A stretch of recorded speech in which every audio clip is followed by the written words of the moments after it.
welcome to the cockpit. My name's Ryan and I'll be your pilot tonight. I am so excited to be here with you guys and girls for another wonderful cockpit stream. Repping my Greg Norman polo I just bought. It's a little tropical. I'm feeling tropical tonight. I got my tiki mug, my freaky tiki mug. So a little bit more laid back than maybe I'm otherwise normally doing. But it's good to see you guys in here. We got Steven, Ed, Jets Mess, Rare 2, Lame Cactus Chloe, Adam, Joe S, Matt Curtis, TJ Tecker. What's good, boys and girls? Andrew P, Todd Sill. How you guys doing? We got a little bit to talk about tonight. We're going to get into all the Chris Hogan news, the injuries going around at training camp,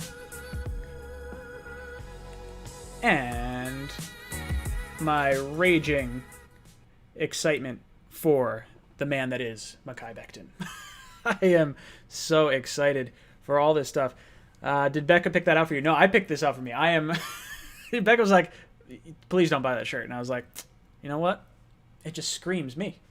It's just like, I needed a tropical shirt. Decided to get a tropical shirt. All right, guys. If you want your chance to win a hat, shirt, or mug tonight, we are going to answer the question that's written down below. I'm trying this now. I'm kind of leaving a little question on here. What is the name of the Jets' newest wide receiver? Head down to the Jets Discord and answer that down in the poll section, and enter to win your shot to win tonight's giveaway. All right, guys. See, look at Becca. She's saying cool shirt. That's right. You're good. All right, so let's get into a little bit of Chris Hogan news. I'm a little surprised. I'm not like totally in love with this move. I'm not, totally against it at all. It's just sort of like a meh move. A lot of guys have said that this is a replacement for Josh Doctson, who opted out, and I would say that is absolutely correct. I didn't think Josh Doctson was going to make the roster. I thought Vincent Smith and Mims and the other guys on the roster would have kind of bumped him out. But now with the injuries, Mims has the hamstring injury, and Vincent Smith looks like he's going to be out, I think, 6 to 8 weeks is what they're saying with a core injury. So not great news in terms of the Jets' wide receiver options right now. Hopefully Mims can get back out on the field. But Chris Hogan, he's been around the AFC East. He was with the Giants for a little bit in camp one year, and he was with the Dolphins, and then he spent like 3 or 4 years with Buffalo, 3 or 4 years with the Patriots. Last year was with the Panthers, and now this year he's with us. So, going to be interesting. Not a very big, receiving target at 6'1", but not a small guy. Not like you're getting like a 5'10". Apparently he ran, I think it was like a 4'5" is what someone was telling me at one point. He's someone that could work the hash marks of the field. He knows how to run, crossing patterns and all that sort of stuff. So hopefully helping us out on third down would be nice. Probably going to get about 30 receptions from him. Just looking at some of his stats, his highest yards in a given year were 680, and that was back in 2016. So you're looking at probably 400 yards on 30 catches at best. Last year, I think he only had 15 receptions. Correct me if I'm wrong on that. I think it was somewhere around there. I'm a little surprised we didn't go after Demaryius Thomas. It could have been because of money. Maybe Thomas wanted more money than Hogan, and we wound up opting for Hogan. To me, it seems like even if there was like $1 million or $2 million difference, wouldn't you have preferred to go with Demaryius Thomas, who knows the offense, has played with Sam already, in a season that's going to have a very accelerated learning curve? Wouldn't you want the guy that knows the system? That's sort of where I'm at with that. Now, who knows? Maybe because Hogan is likely getting the veteran minimum, and maybe Demaryius Thomas wanted more money than that. Maybe Douglas kind of has in his mind, he knows he's probably not keeping Hogan on the roster that long. Same thing would have been said for Demaryius Thomas, so why spend the $1 or $2 million that you might have had to spend on DT when you can just get Hogan for cheap? So that's probably the justification for me. Again, good locker room guy. I think Joe is continuing the culture build in this signing, and I'm okay with it. Nothing too outrageous, I guess. In terms of the other injuries, it sucks seeing Mims out. I really want to get a little bit more from him. How about Cager? Has he been getting any reps? I don't know. I haven't seen too much on Cager right now. I've seen a lot of is it Jeff Smith? What was the other wide receiver that was taking starting reps? Throw the name in there if you know it. It's Jeff something or other. Taking a lot of reps over there. I've heard great things from Mekhi Becton. I did see one tweet today saying that Jordan Jenkins put a move on him in one-on-ones and got around him for a quote-unquote sack. So, not the best, but I have seen some pancake blocks from Becton. Jeff Smith. Okay, I was right. Thank you, Matt. I'm looking forward to seeing a lot of our rookies play. And, I'm not crazy about seeing Chris Hogan play. I want to see Cager play, or I want to see Mims play. The linemen, I want to see the edge rushers. I think we're probably done in terms of free agency for right now. I don't see us bringing in any big name players. The one position I'd probably look for, and it's not that I don't love our options right now. It would be cornerback, and I like Brian Poole, I like Desir, and I like Bless Austin. I don't have any issues with them now. Bless Austin has been injury prone in the past. He stayed healthy last year, but do you want to gamble on that? Because if one of those guys goes down, you're probably in a world of hurt. So I don't want to sign Logan Ryan. I think that's too much money. I'm still sticking on the let's roll this into next year and kind of start hitting the ground running with free agents next year. I would look at the waiver wire. I would think as you get towards camp cuts, I think we'll probably try to bring one in. I think we tried to claim a cornerback from, who was it? Was it the Chiefs maybe? There was a cornerback that got claimed by the Browns that the Jets were in on, and the Browns had one waiver claim spot ahead of us. So the Jets are kind of keeping their eye on that situation. But like I said, I don't think Joe Douglas is spending much money right now. This almost feels like a growth year for the Jets. Not that they're not intentionally trying to not be great, but I think they're very much in the mindset of let's see what our young guys can do before we start investing a lot of money into certain areas. So I'm okay with it. But I don't think you're going to see a Clowney. I don't think you're going to see a Logan Ryan or any high priced player. Same with the wide receiver position too. I don't think you're going to see a big trade at this point. I think Joe Douglas is going to want to hold on to that draft capital that we got from the Jamal Adams trade. I know a big popular name is going to be Juju Smith-Schuster or Allen Robinson, players of that caliber. I do not see the Jets going out and making that kind of move with that kind of draft capital. Wait till after the season. Go after him in free agency. Retain your draft capital and just sort of see what you have on the roster. Because who knows? Maybe Mims balls out and he's the number one wide receiver and you're like, all right, well, maybe we don't need to drop $15 million on Juju, or maybe you have to look for a number two wide receiver or a different complementary piece. Maybe Mims and Perriman both ball out and you're like, all right, well, let's just kind of keep Perriman and roll with that. Let's give him another 1-year deal or sign him to an extension. I think seeing what you have on the roster is going to be important. And that's not saying that Joe Douglas is punting on the season. I think it's investing long term. And it's a weird sort of gray area where you might say all right, well, if you're not spending all your cap space to bring in players to help the team this year, Liam, I see you over there saying you like my shirt. Thank you so much. Greg Norman, if you were wondering. I think a lot of this has to do with looking towards the future with this team, rolling cap over to next year in a season where we're probably going down to $175 million, down from $200 million. So you're probably looking at a $25 million drop in salary cap. Jets are going to be one of the top 4 or 5 teams in the league in salary cap space next year, with a lot of teams needing to cut big name players to get under that cap threshold. So you're going to talk about the Jets being in prime position to get some guys, and probably guys that are going to have to take a little bit of a pay cut. I don't think you're going to necessarily get, insert whatever name player would got, say, $20 million this past offseason. It might be like $16 million this year on a 1-year deal. It might be something kind of like that, or maybe a 1-year $20 million instead of a multi-year $20 million.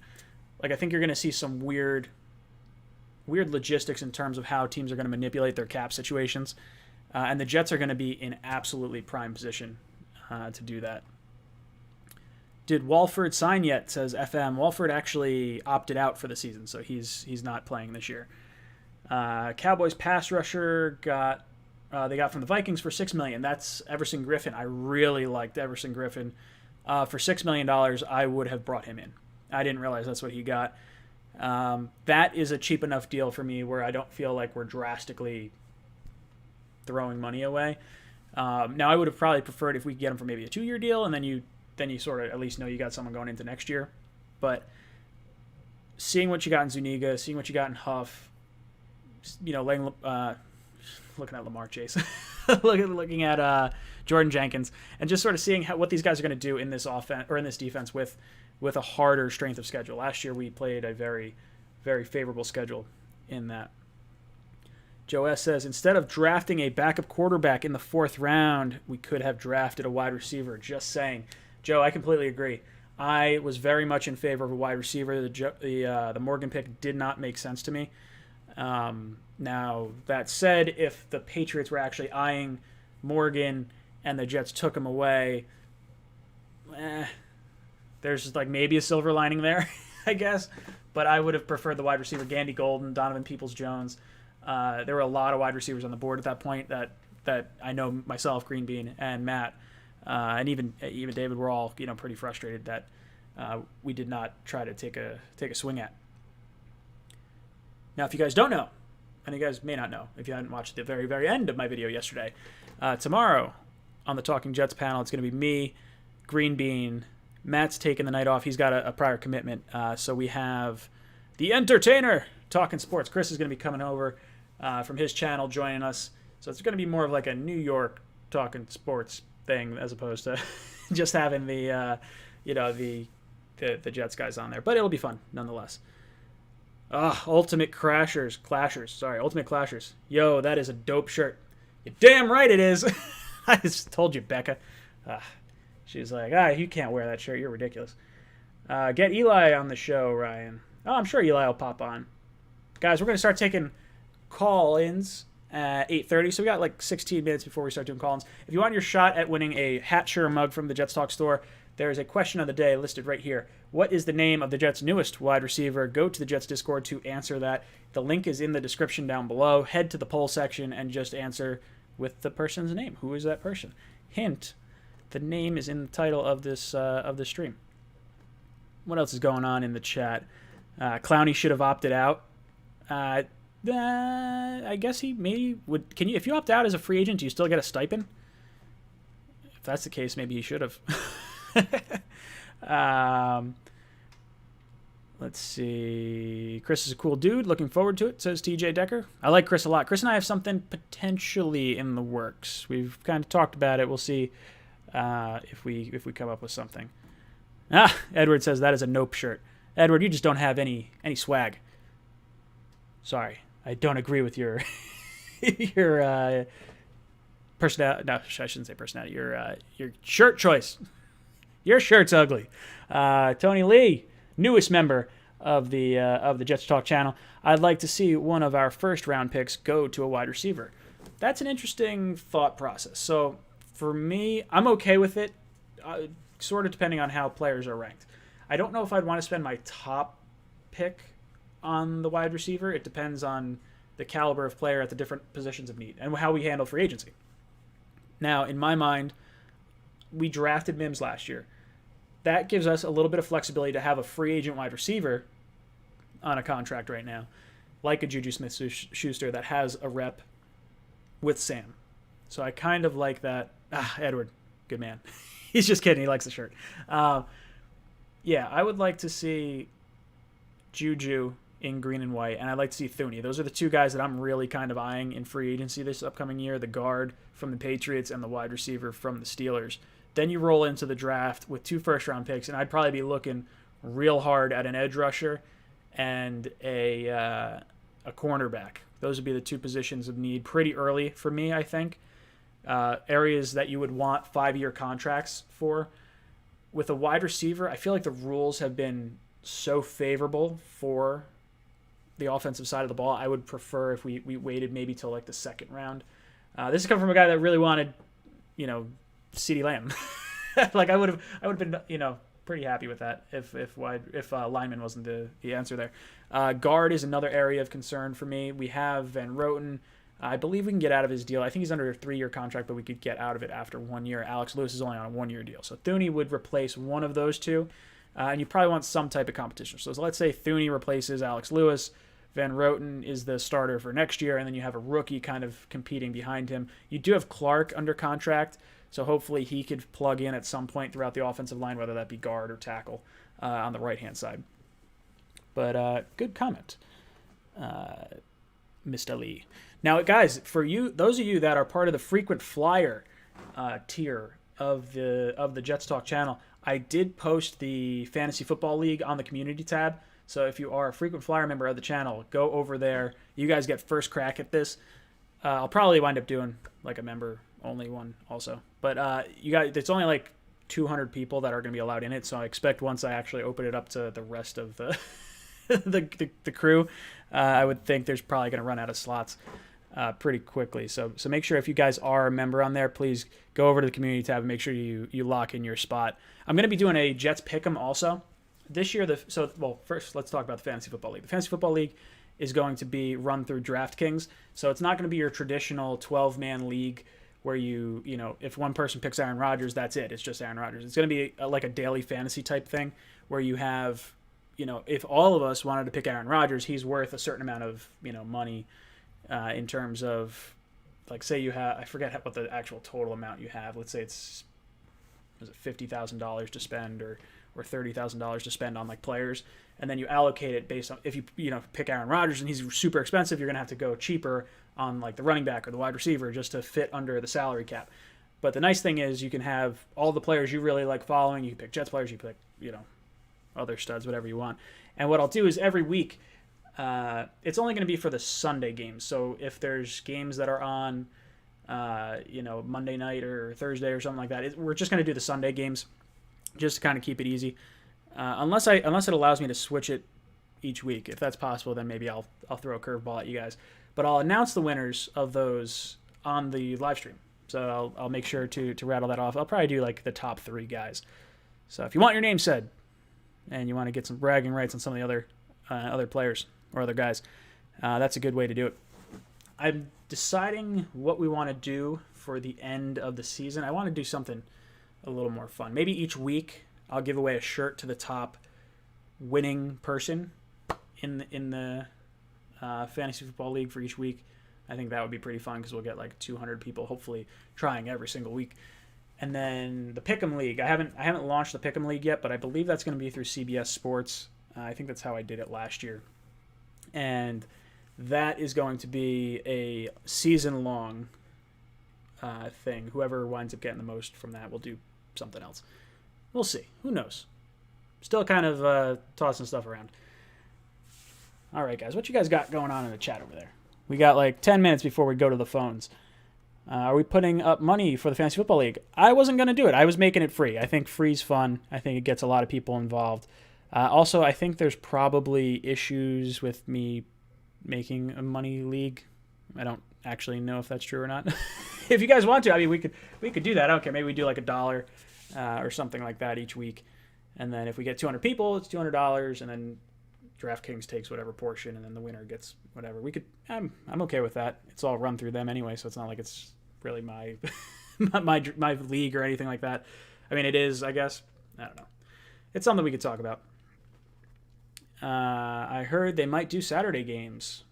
Honestly, if there's no college football, there's no reason not to do Saturday games. The only reason the NFL is solely on Sunday is because the college football, dominates Saturday. So why try to fight ratings on both sides? If there's not going to be as many college football games, there's, you could have a Saturday night game. Maybe it's just one night a week or one game per week, doing it that way. I like it. Spread it out a little bit. Yeah, not the worst. Did you guys see Jamal's comments? I don't think I'm going to get voted. What did he say? TJ, did you guys see Jamal's comments? I don't think I'm going to get voted winning. How hysterical would it be if Seattle takes a nosedive and go back into mediocrity? I'd love nothing more. Oh man, that would be fantastic. I would love to see nothing more than Jamal Adams and the Seahawks just friggin' bomb out. And I like the Seahawks. I love Russell Wilson. I think he's probably the best quarterback in the league behind Patrick Mahomes. But I want their draft picks to be really good. So I'm hoping they bomb. Hopefully I don't want to see any bad injuries, but maybe, Russell Wilson just forgets how to throw a football for a few weeks and, maybe we get a top 20 pick. Hey, you never know. That happened with the Sheldon Richardson trade. We traded him away. We got their second round pick. They wound up missing the playoffs, and I think we got the 18th pick in the second round, I believe is what it was. They wound up trading back in the first round, so it looks like they were in the playoffs, from a draft pick perspective, but they traded down. That's how they got that pick. Will we get another war or wide receiver? You're probably thinking wide receiver. Wide receiver. I don't think we're going to get another wide receiver. Maybe we look towards Camp Cuts. At this point, you're probably just hoping for Mims to come back, and then, hopefully one of the undrafted free agent guys like a Cager could catch on. We'll see.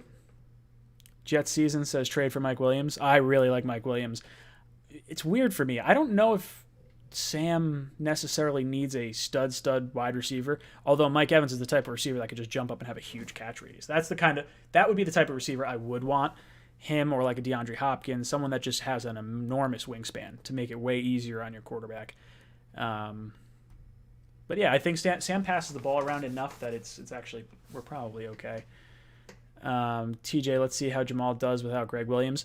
I hope that's right, Joe S. I hope if you don't know, Greg Williams and Pete Carroll sort of exchanging a few shots here and there.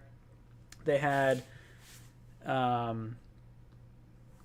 did Greg Williams say? Greg Williams said, I hope Jamal doesn't get bored in that cover 3 defense. And then Pete Carroll responded by saying, at least we don't make mistakes or something along those lines, sort of taking a shot back and forth.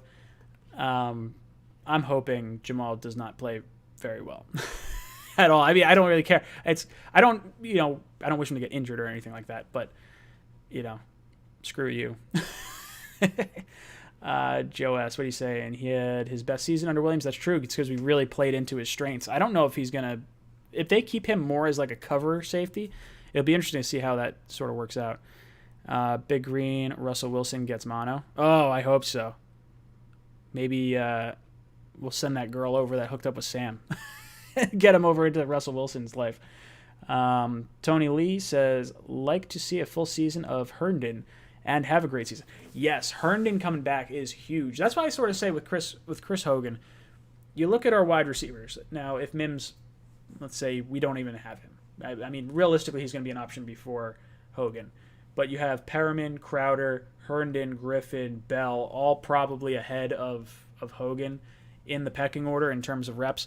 So I'm not overly one way or the other on Hogan. I think it's sort of negligible. Chloe says, if the Seahawks don't make the playoffs and the Jets do, does that mean we won the Adams trade? Honestly, I think the Jets won that trade anyway. At worst case, it's a good deal for both teams. Like, the Jets were not going to re-sign Jamal Adams. That was not going to happen. Honestly, if the Seahawks offered us 2 first-round picks and the Jets had Jamal Adams on the best behavior ever, I would have taken that trade anyway. So I think the Jets won it in terms of like what they needed to get. I think for the Seahawks, they need to win a Super Bowl to justify that trade. I think that is a lot to give up for a safety. And I don't necessarily know if Jamal's going to actually stay there for his whole career. I know he says, I'm going to want to retire a Seahawk, but he also said he wanted to retire a Jet, so the guy lies through his teeth. So we'll see. Ed says Perriman is going to be awesome. It sounds like Perriman is tearing it up at camp. There was like a 50-yard touchdown from Sam to him the other day. So I'm looking forward to that. Joe S. says have to use Bell more in the backfield. I am really excited to see Le'Veon Bell this year. He is down to his lowest playing weight since, I believe, high school. So he's going to be a lot faster. Not to mention he's playing behind a great improvement great improvement. Not a great offensive line, but a great improvement from our offensive line from last year. So you're looking at going from the 31st or 32nd offensive line, depending on what site you're using, all the way down to hopefully top 15. I mean, even if it's top 20, that's still a huge step forward. We'll see. TJ Decker didn't buy an Adams jersey. I did. I got screwed.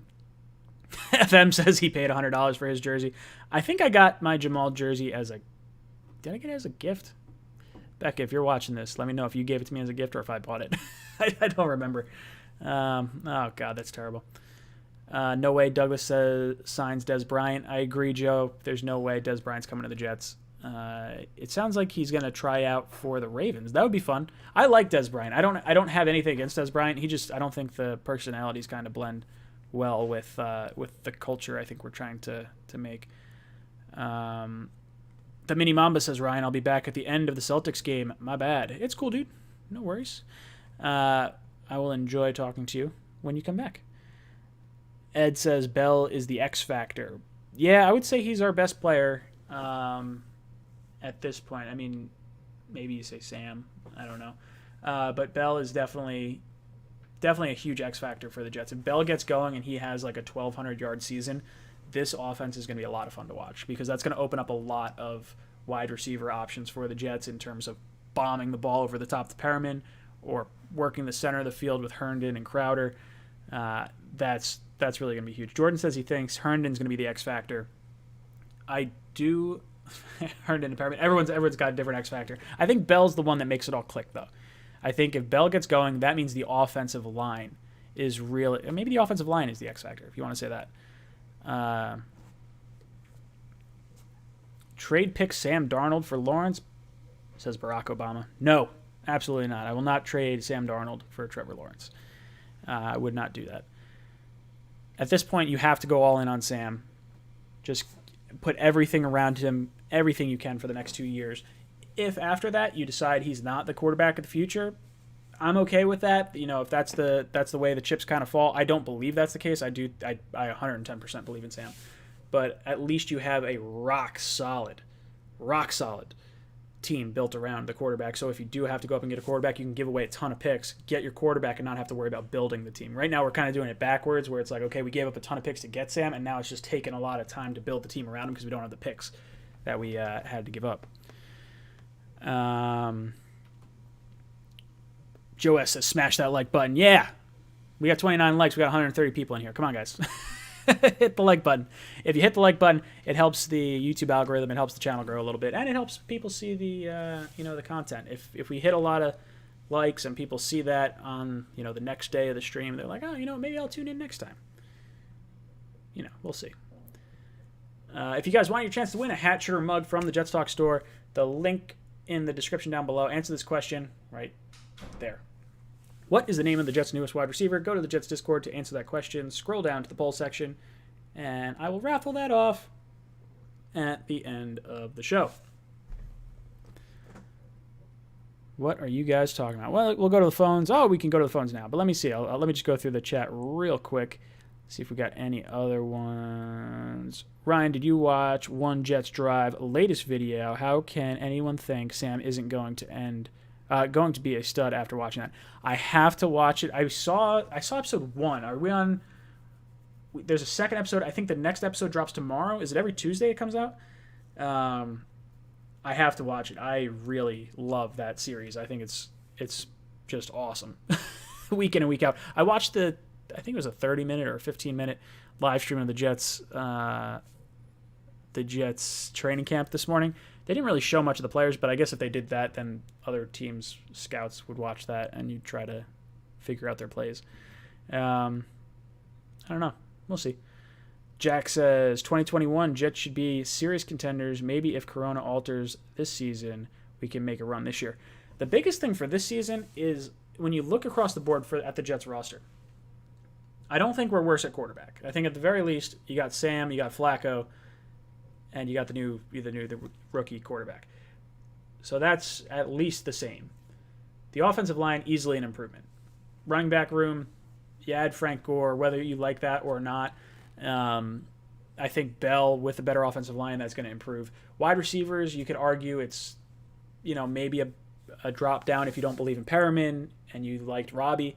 But I think Perriman could at least give us what Robbie gave us last year with a little bit higher upside. Tight end wise, we're getting Herndon back, so I think that's an improvement on top of just having Griffin.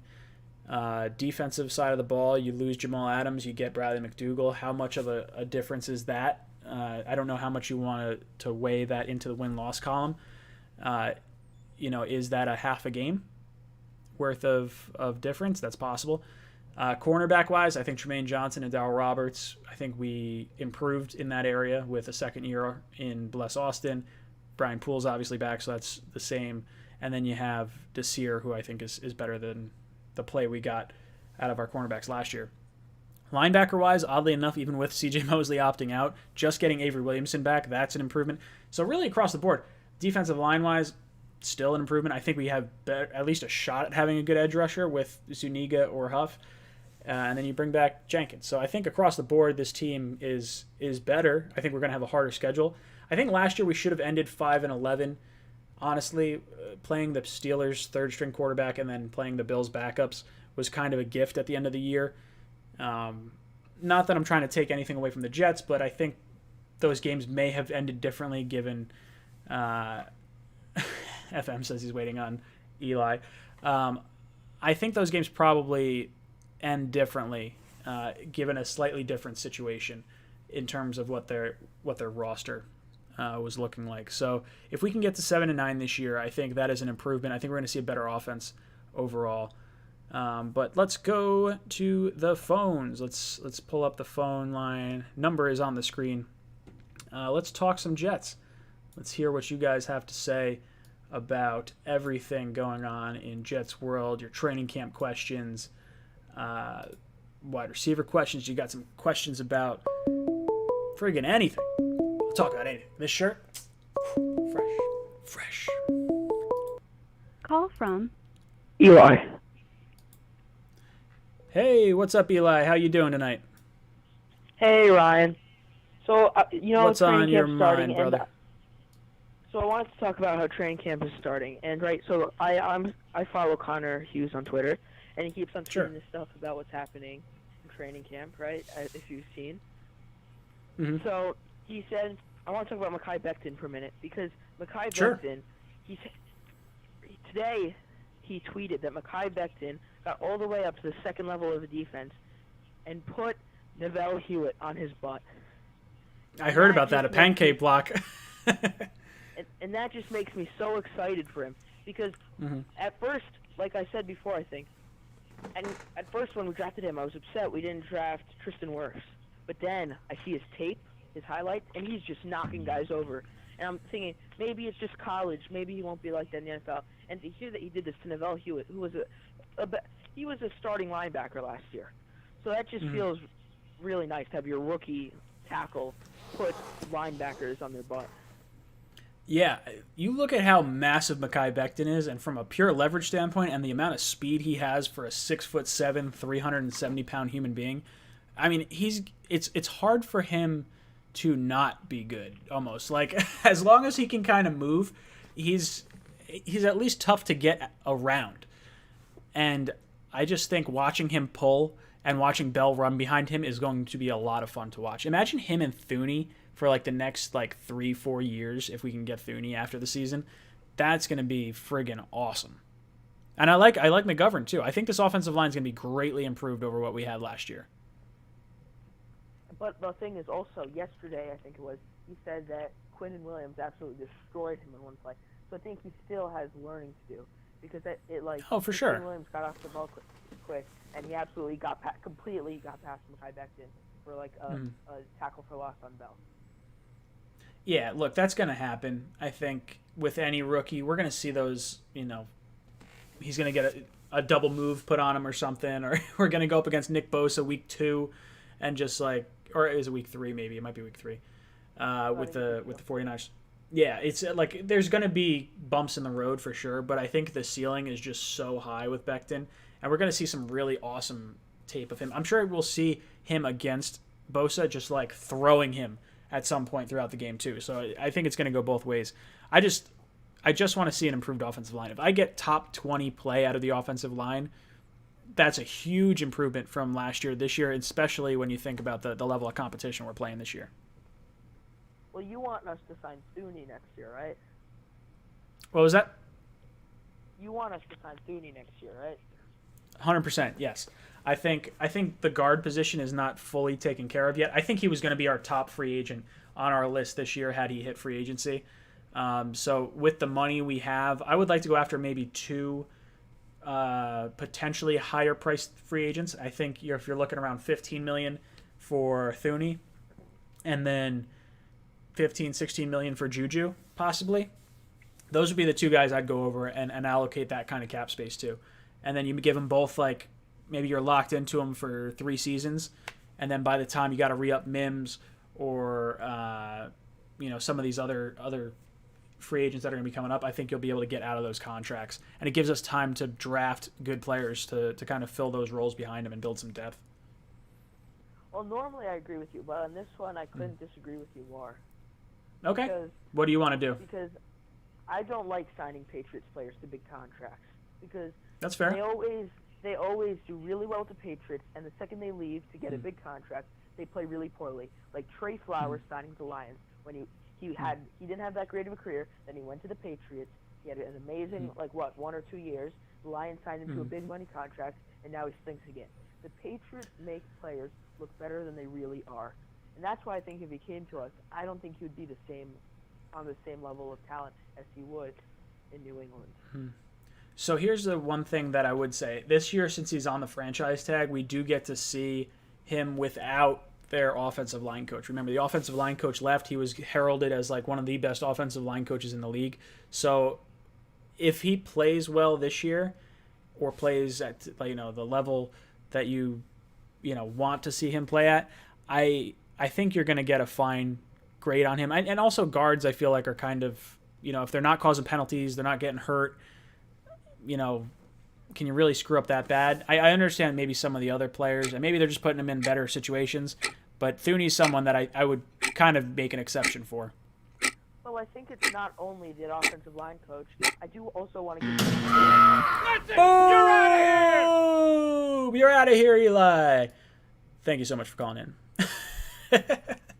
Oh, I love that. I love the timer. It's so good. You guys saying Juju is not worth 15. I'm spitballing here. I know he's not. Well, okay, so last year, Juju was playing with backup quarterbacks the entire year. The year before, playing phenomenal. Granted, that was with AB. So if we see big numbers out of Juju with Big Ben this year, I think he could be worth 15.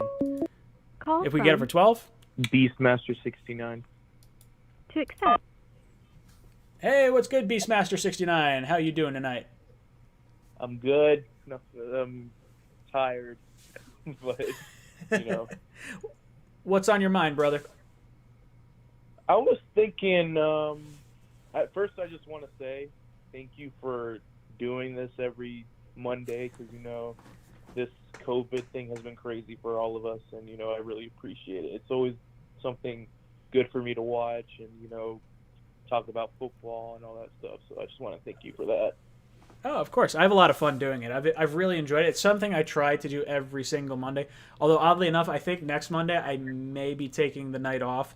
Maybe I'll do an impromptu thing if my Wi-Fi is good, but I'm going to go down the shore for a night and just kind of sort of reset. I'll be back for the Tuesday show, but I might miss next Monday. That's completely fine. You got to do what you got to do, bro. What did you think of the Chris Hogan signing? I was actually kind of surprised, and I'm not mad at it. Yeah. No, I was definitely a little surprised. I shouldn't say a little surprised. We needed a wide receiver, but I thought Demaryius Thomas would have been the first call. Yeah, I think maybe he was. It's possible. They were constantly in contact with him, so I was just like, they're probably going to bring him back then. Mm-hmm. Yeah, and I was just like, well, that was a surprise. I mean, Chris Hogan, I don't know if he really played last year. I don't think he did. I think he was only in like 7 games, I think is what they said he started.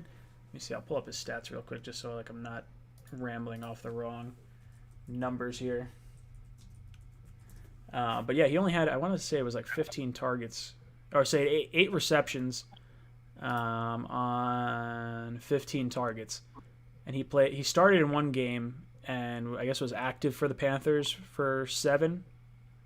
So he only had 67 yards on 8 catches. Now, keep in mind, they didn't have their starting quarterback, so take that with a grain of salt, I guess. I don't know. I'm not expecting a whole heck of a lot from Chris Hogan. My expectations is like 30-catch, 400-yard season, which I think is possible if he were to play all season. Yeah, I think he'll be like that go-to guy if like you need a third down or something, like Wayne Corbett was. Yeah, that's sort of I wouldn't compare him where completely to Wayne Corbett, but you know. Exactly. I love Wayne Corbett. He's like definitely my favorite Jet of all time. But I would compare him in that you could be a reliable third down option cutting across the middle. They always called Wayne Corbett the Green Lantern. He always kind of came up big on third down. I don't see the everything that is Wayne Corbett in Chris Hogan, but I think there's aspects to what he can do on a third down that might. I mean, it does sound kind of nice that we got 7-Eleven on our offense. So. Oh yeah, always open, right? Yeah. But for What'd another you think thing. about yeah, go on. What were you gonna ask me? No. I was just gonna, fire off a question about Mims and what you thought about the injuries. But no, go on. What do you want to talk about? You only got like a minute 30, so I'd rather. Okay, go. I was actually gonna talk about that anyway. I was gonna say, they have a timetable for Vincent Smith, but when it comes to Mims, there's been times where like it'll be a minor injury, but then they'll be out for a long time for whatever reason. Like C.J. Mosley and stuff like that. So yeah, I'm hoping that's not the case. I hope it's like, I hope we get to see Mims' day to day as opposed to, hey, shoo, sorry, sneezing. Thank you. Yeah, I'm hoping we get to see Mims like day to day as opposed to, he's just on the bike. Oh, he's just on the bike. Because like it felt like with C.J. Mosley, we were like, we'll get him back in, a month or like 6 weeks or at all. It's just like, he's gone for the season. I'm saying worst case scenario. I'm not saying Mims is going to be out for like the entire season. If we don't have an estimation on when he's going to return, I say look at Josh Gordon or somebody else just for this year. Gordon's an interesting one because like I don't hate Gordon. I think he shouldn't have gotten crucified as bad as he did. I think he's an idiot for just breaking the rules over and over and over again, and that's where I think we'll run into an issue. I don't think he's a Douglas guy. That's. But I like the skill. I would take a swing on it. Why not? That's it. You're Boom! You are ejected from the cockpit. Thank you so much, Beastmaster69. Guys, if you want your chance to win a hat, shirt, or mug from the Jets Talk store, link is in the description down below to the Jets Discord. Answer this question. What is the name of the Jets' newest wide receiver? Answer that in the Jets Discord down in the poll section and get yourself entered to win a hat, shirt, or mug from the Jets Talk store. Call from Vinny. Vinny, what's good, brother? How you doing tonight? I'm good. Sorry about last week. I was stuck on a cell phone because my landlines were still down. Nah, that's all right. No worries. How you feeling tonight? I'm good right now. I'm just cooking up some ghost pepper salsa. For sport. Ooh, that sounds good. The ghost peppers are hot. I've never had a ghost pepper. I've had habanero. Yeah, I've never tried the ghost chili. That's a bitch pepper compared to this. Yeah, no, that's what I've heard. I've seen my buddy. So down the shore, there's a great chicken wing place, Chicken or the Egg, and they have ludicrous hot sauce, which is made with ghost chili extract, and it is insanely hot. I was not going to try it. I like spicy foods. I would not try it. I was like, okay, no, this is going to be something where I'm going to let the guy across from me eat that, and I'm just going to smell it and burn my nose hairs from how spicy this shit is. Yeah, no, I was thinking about a prank back when I was a kid. I had a friend who was congested, so I bought store-brand salsa, and I just jacked it up with habaneros, and he didn't see it coming. And the expressions on his face were priceless. Oh, that's brutal. That's so bad. Ugh. What do you think about the Chris Hogan signing, Vinny? I like like it. It's making, I know with the sudden injuries, it's a concern because there's such little training camp time. It's a good depth move.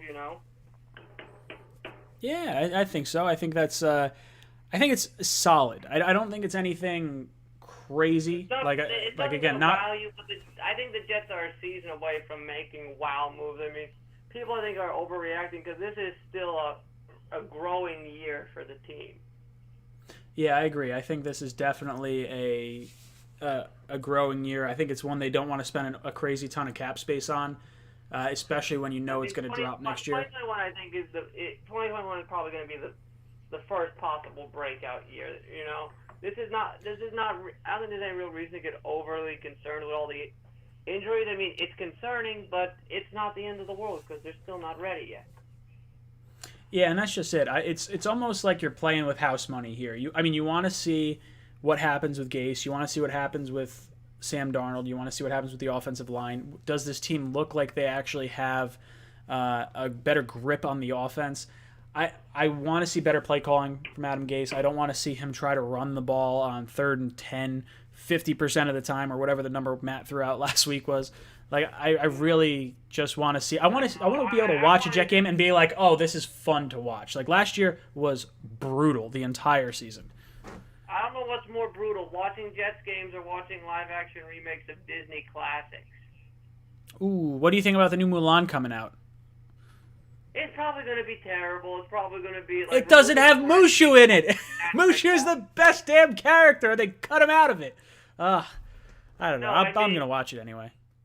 No, I mean, it's like, because that's what they do with these Disney live-action remakes, is like, they cut out the important scenes, but drag on, like, stupid scenes. Yeah, look, it kills me. I don't mind the live-action stuff. Like, I thought The Lion King was good. It was basically like a shot-for-shot comparison, too. I thought that they did it well. Oh, why'd you hate it? One, they removed Be Prepared. They removed the goose-stepping hyenas. And we had to sit through like 3 minutes of watching a piece of hair fly across the screen. Yeah, it's art. I don't know what to tell you. Movies are weird. They try to like overdo the sentimental thing. Let's get back to football. Back on track. I didn't hit the timer, but you got less than a minute now. I'm looking at the little timer on the Google Voice thing. No, because the other day I just heard that you're not going to have Matt on tomorrow, and the other day I had a debate with him on the AFC East. He's still picking the Pats to win, but see, I have a simple philosophy that in football, you need coaching and talent to win, and I just don't feel the Patriots have talent. So I pick the Bills because I think they have the best of both. Yeah, I would agree with that. I think until the Patriots prove that they're not the top team, especially when you get a Super Bowl caliber quarterback in Cam Newton. If Cam can stay healthy and Belichick is now playing with a healthy Cam Newton, we've seen what Belichick can do with Matt Castle, with Jimmy Garoppolo, with Jacoby Brissett. So I trust Belichick to do well with another quarterback. That's probably why I would lean maybe more towards Matt on this, where I would say the Patriots should be the favorites. The Bills look like the best favorites on paper. And I would put them 1A, 1B in terms of what we'd see. All right, Vinny. Boom! You've been ejected! You're out of here! From the cockpit. I forgot to hit the timer on Vinny. So you got the old 5-minute wham bam. Thank you, man. Yeah, for tomorrow's Talking Jets panel, Matt won't be joining us this week. He's got a prior commitment, so he's going to be doing something else. We have Chris the Entertainer coming on, and I think Joe actually just texted me. Joe blew it. So he may jump on maybe for the first hour. So we'll see if we can get him on. Who we got on the phones? From Chris from Florida. To accept. Oh, Chris, brother, what's up, dude? How you doing tonight? What's going on, all my fellow Jet fans? Hope you guys are excited. Make sure to hit that like button and always subscribe if you're coming in to watching Jets Talk 24/7. Yeah, that's what I'm talking about. How you feeling tonight, Chris? I'm feeling good, man. Honestly, I've been hearing all the comments and chats and watching all the other YouTubers and things. I'm still feeling pretty good. It's really unfortunate to hear about Denzel Mims. I think that's one of the reasons a lot of people passed on him during the draft was because they were worried about that last injury he had. So they were worried he was not going to be a fully ready wide receiver, like injury prone. So I think his last injury was his hand, though. I think this is his hamstring, right? So I mean, hopefully this is just like a we've been out of practice and he's tight kind of injury, and not like a lingering hamstring over and over and over again that you see with like some fast wide receiver options.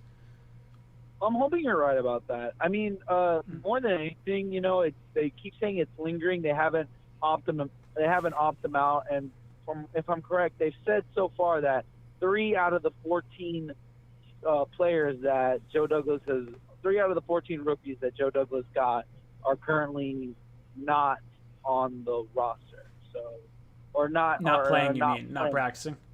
Exactly. Yeah, it's what it's Cameron Clark, Mims, and I think the other is Huff. Yeah, I could be wrong on that. I didn't Hall hear anything actually. about Well, Hall is one of the.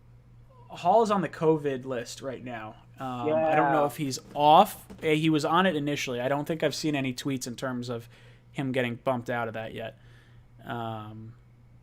Look, it's disappointing that they're injured right now. My biggest thing is, are we going to see consistent injuries with? Is it a player thing, or is it like a how they're training and how they're developing thing? Because if injuries start following Adam Gase everywhere, I don't care how good of a head coach he is. If you don't have the players to be on the field, it's a moot point. Yeah, I had a big discussion with my dad, who's, again, I've mentioned before, big time, long time Jets fan. I talked to him about it. He's like, he says that in football, you need the best players to win games. And I'm like, yeah, I can understand that when it comes to basketball, because if you got the best players and since there's not that many people, a group of guys can become championships and you can have bad coaching. But in football, especially when you've got a lot of different types of style players, you need the kind of guy that's going to, utilize each and every one of these guys together and even draw out plans, because even though these guys are good at what they do, that doesn't necessarily mean that they have a clear map on how to do it as soon as they join a team. No, that's what I kind of try to tell my dad. So when it comes to coaching, he's like, oh, don't worry about Adam Gase. Even if they got a different coach, it wouldn't matter. I'm like, yeah, it kind of does, because the coaching is the guy that's going to rally the troops. Yeah, look, I agree with that. I do think that basketball is drastically different than football in terms of the caliber of player you need to have to be successful. Like if you have an all-star player on a basketball team, you have a shot at doing great things year in and year out. You could have a great player, like a Jamal Adams on the team, and it may not translate to any wins. So with what we saw from Greg Williams last year and how he made this defense perform with the injuries he had and losing Leonard Williams, losing C.J. Mosley, losing Avery Williamson, basically not having cornerbacks in Darrell Roberts or Tremaine Johnson. So I really like what he did with it. Now, if Adam Gase can do the same thing on the offensive side of the ball, sure. If he's able to win the game with some players missing, 110%, right guy for the job. That's who I want. I just don't want to see consistent injuries year in and year out. Like that's bad for me. I don't want to see wasted cap on players that you're expecting to play really well, but just can't see the field because they're just, missing time with injuries. Yeah, I mean, luckily so far from the injury list, there's nothing that's majorly seriously like, oh, they're done playing for the whole season. That's a good thing. Yeah, it's not like an ACL or something. Still questionable. Exactly. Sure. That's what I'm saying. So I want to ask you something that kind of popped in my head when I was watching Jet Factor X. I have this three main points that I want you to answer. One, who do you think is going to be a surprise? Who's going to be a surprise outbreak? 2, who's going to be a disappointment? Who's going to be overly hyped but not bring out the result that we hope? And then the last one is who's going to? I said the first one's going to be surprise break. So the last one is who is going to bring the result that you expected them to actually have? Who's going to have that break year that you said they definitely got to have it? And who could? Ooh. And then the first one was again who could surprise you? You're out of here, Chris. Thank you so much for calling in. I've ejected you from the cockpit. So let's get into that question. I like that. That's an interesting question. So who do I think will surprise me the most. I'm hoping. The surprise would be having a low expectation for, I guess, right? I'm hoping it's one of the edge rushers, like a Zuniga or a Huff.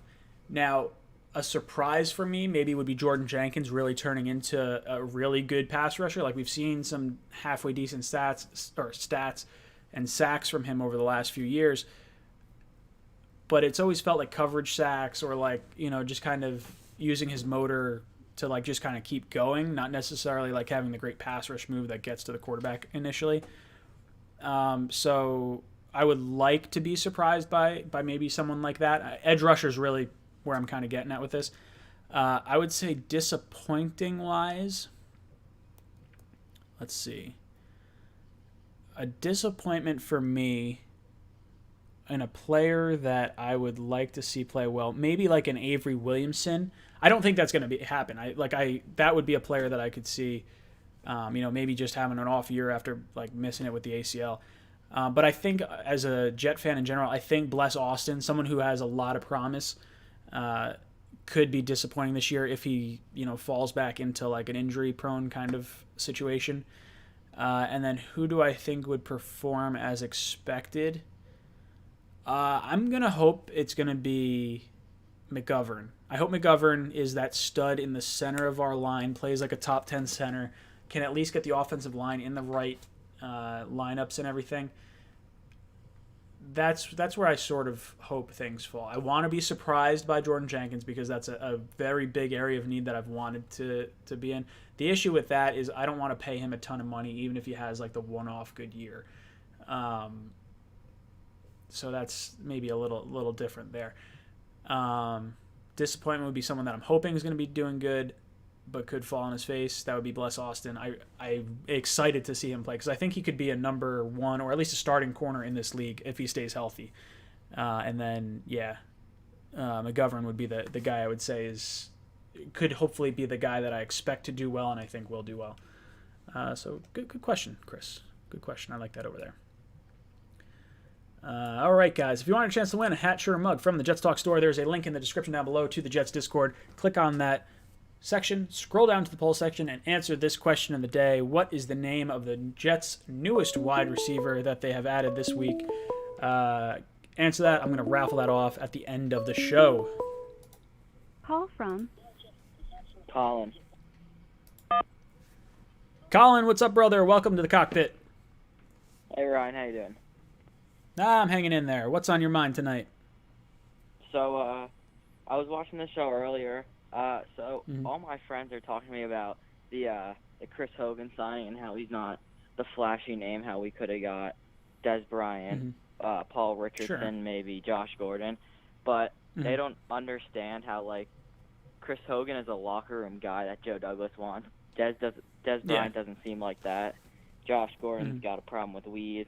And Paul Richardson just doesn't stay healthy. But I want to get your thoughts on next year and if you think we're going to make the playoffs because I don't think this year's it. I think this year is a building year. Next year we might be able to get to the playoffs.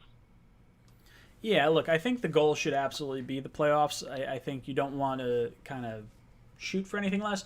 But with the expanded playoff format, if there's 7 teams getting in and the Jets can somehow get to 9-7, I think a lot of it's going to hinge on how the Bills, or not so much the Bills, how much the Patriots and Dolphins do. Because the Patriots have lost a lot of players to opt out.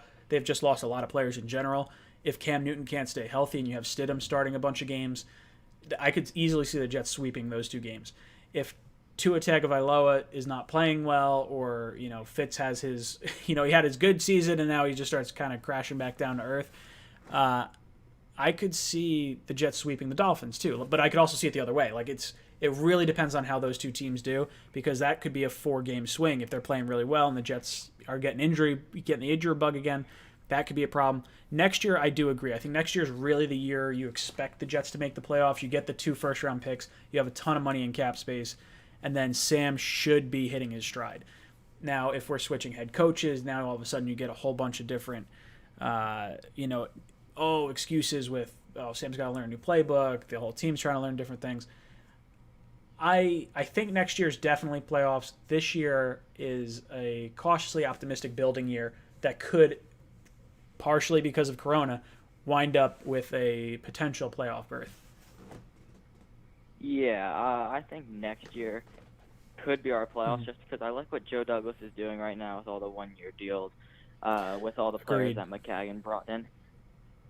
So Yeah, it's, I think it's a smart move. I think players Yeah. stay hungry on one-year contracts. I'm not a big fan on giving big contracts out to guys. It hasn't worked out for the Jets.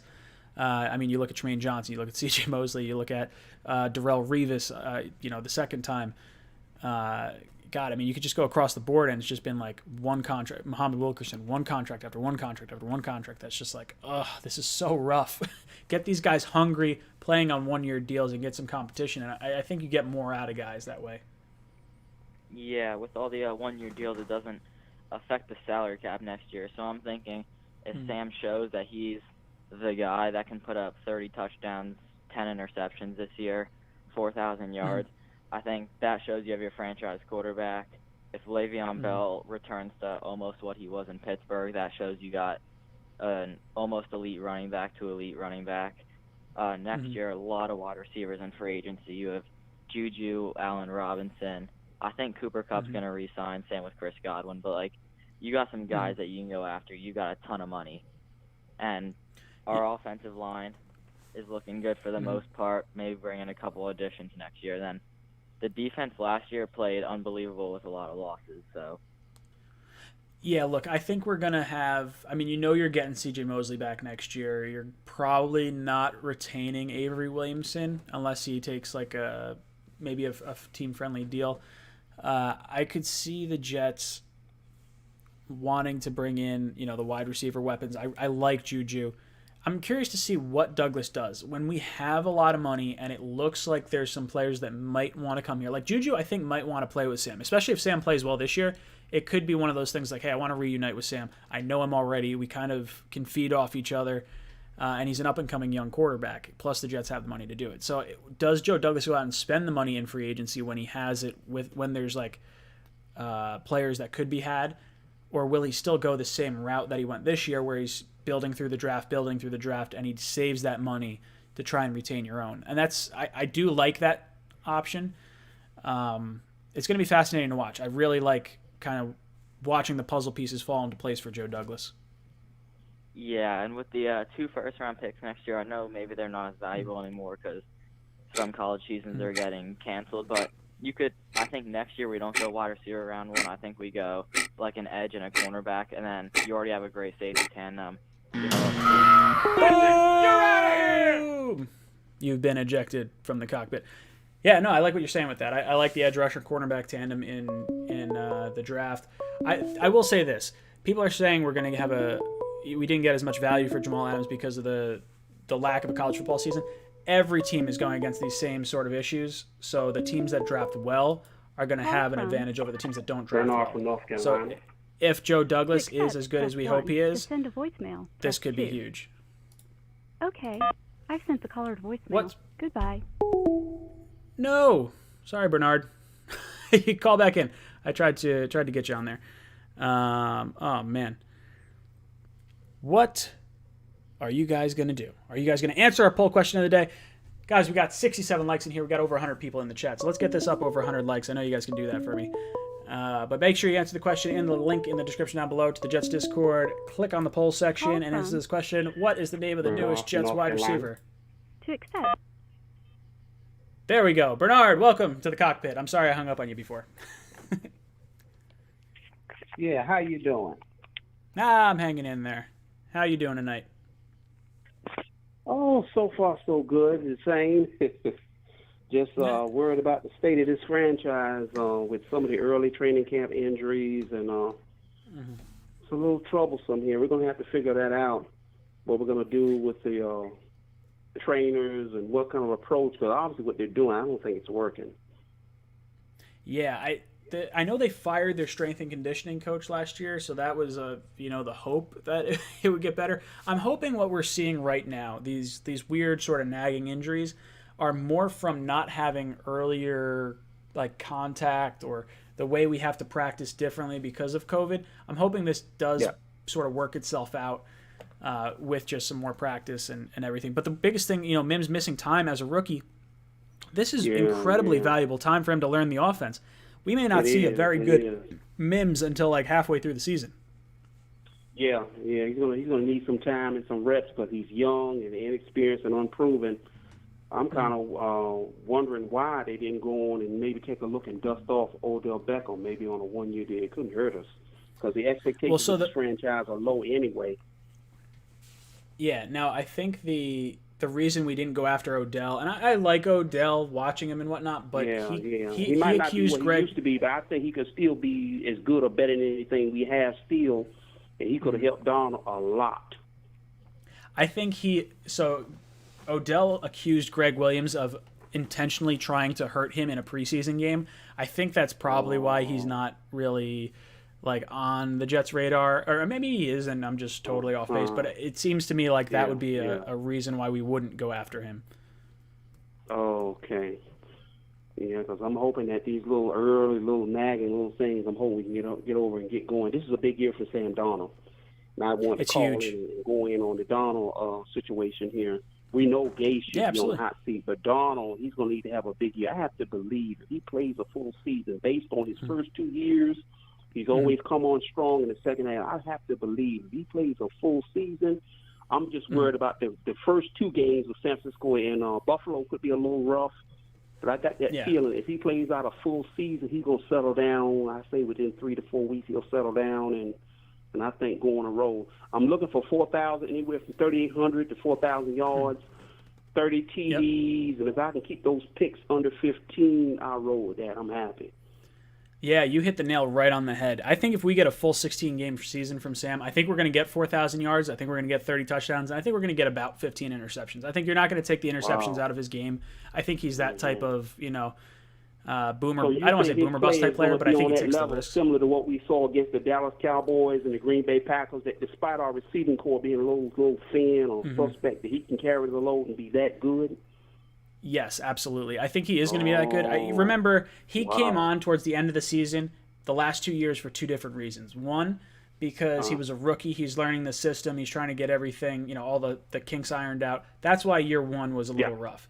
Then year 2, remember, he had mono week 1, and that takes it doesn't take 1 month to get over. It takes a while to get over mono. Oh, yeah. Not to mention the schedule got a little easier. So, if he stays healthy and he doesn't have any issues with the health, I think he's going to hit the ground running. That's why you're starting to see a few of these tweets pop up where it's like, wow, he is impressive. He's slinging the ball all over the place.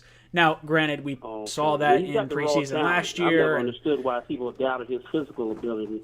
And I think we now have a functional line. It's not the 2009, 2010 line, but it's a functional line that he can get some things done, and maybe hopefully Gates will get his head out of his behind and let Bell get some early carries and take, balance it off. Take the pressure off Sam and let Sam ease into it as we go. You know what I'm saying?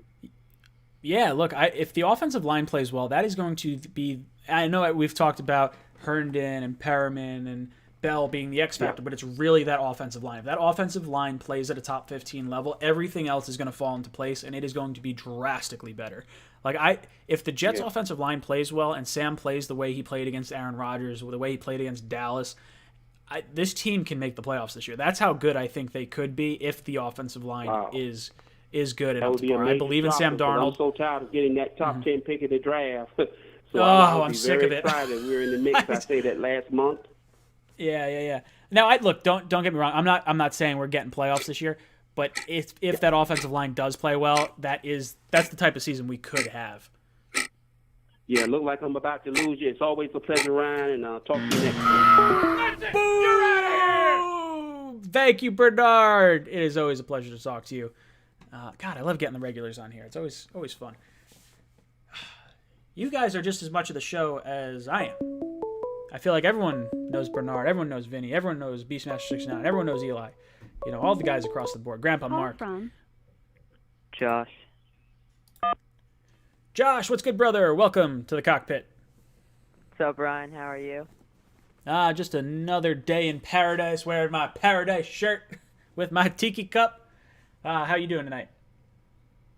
Good. So, I'm so concerned because like Mike McCagnon was a GM, and he did not do a good job surrounding Darnold with a good supporting cast. And I like Douglas, but I'm concerned. He only has one off season left and one draft left till Darnold's rookie contract's up. So next year's his last year. This year he definitely does not have a good supporting cast. So O-line is better. I still think it's a little bit below average.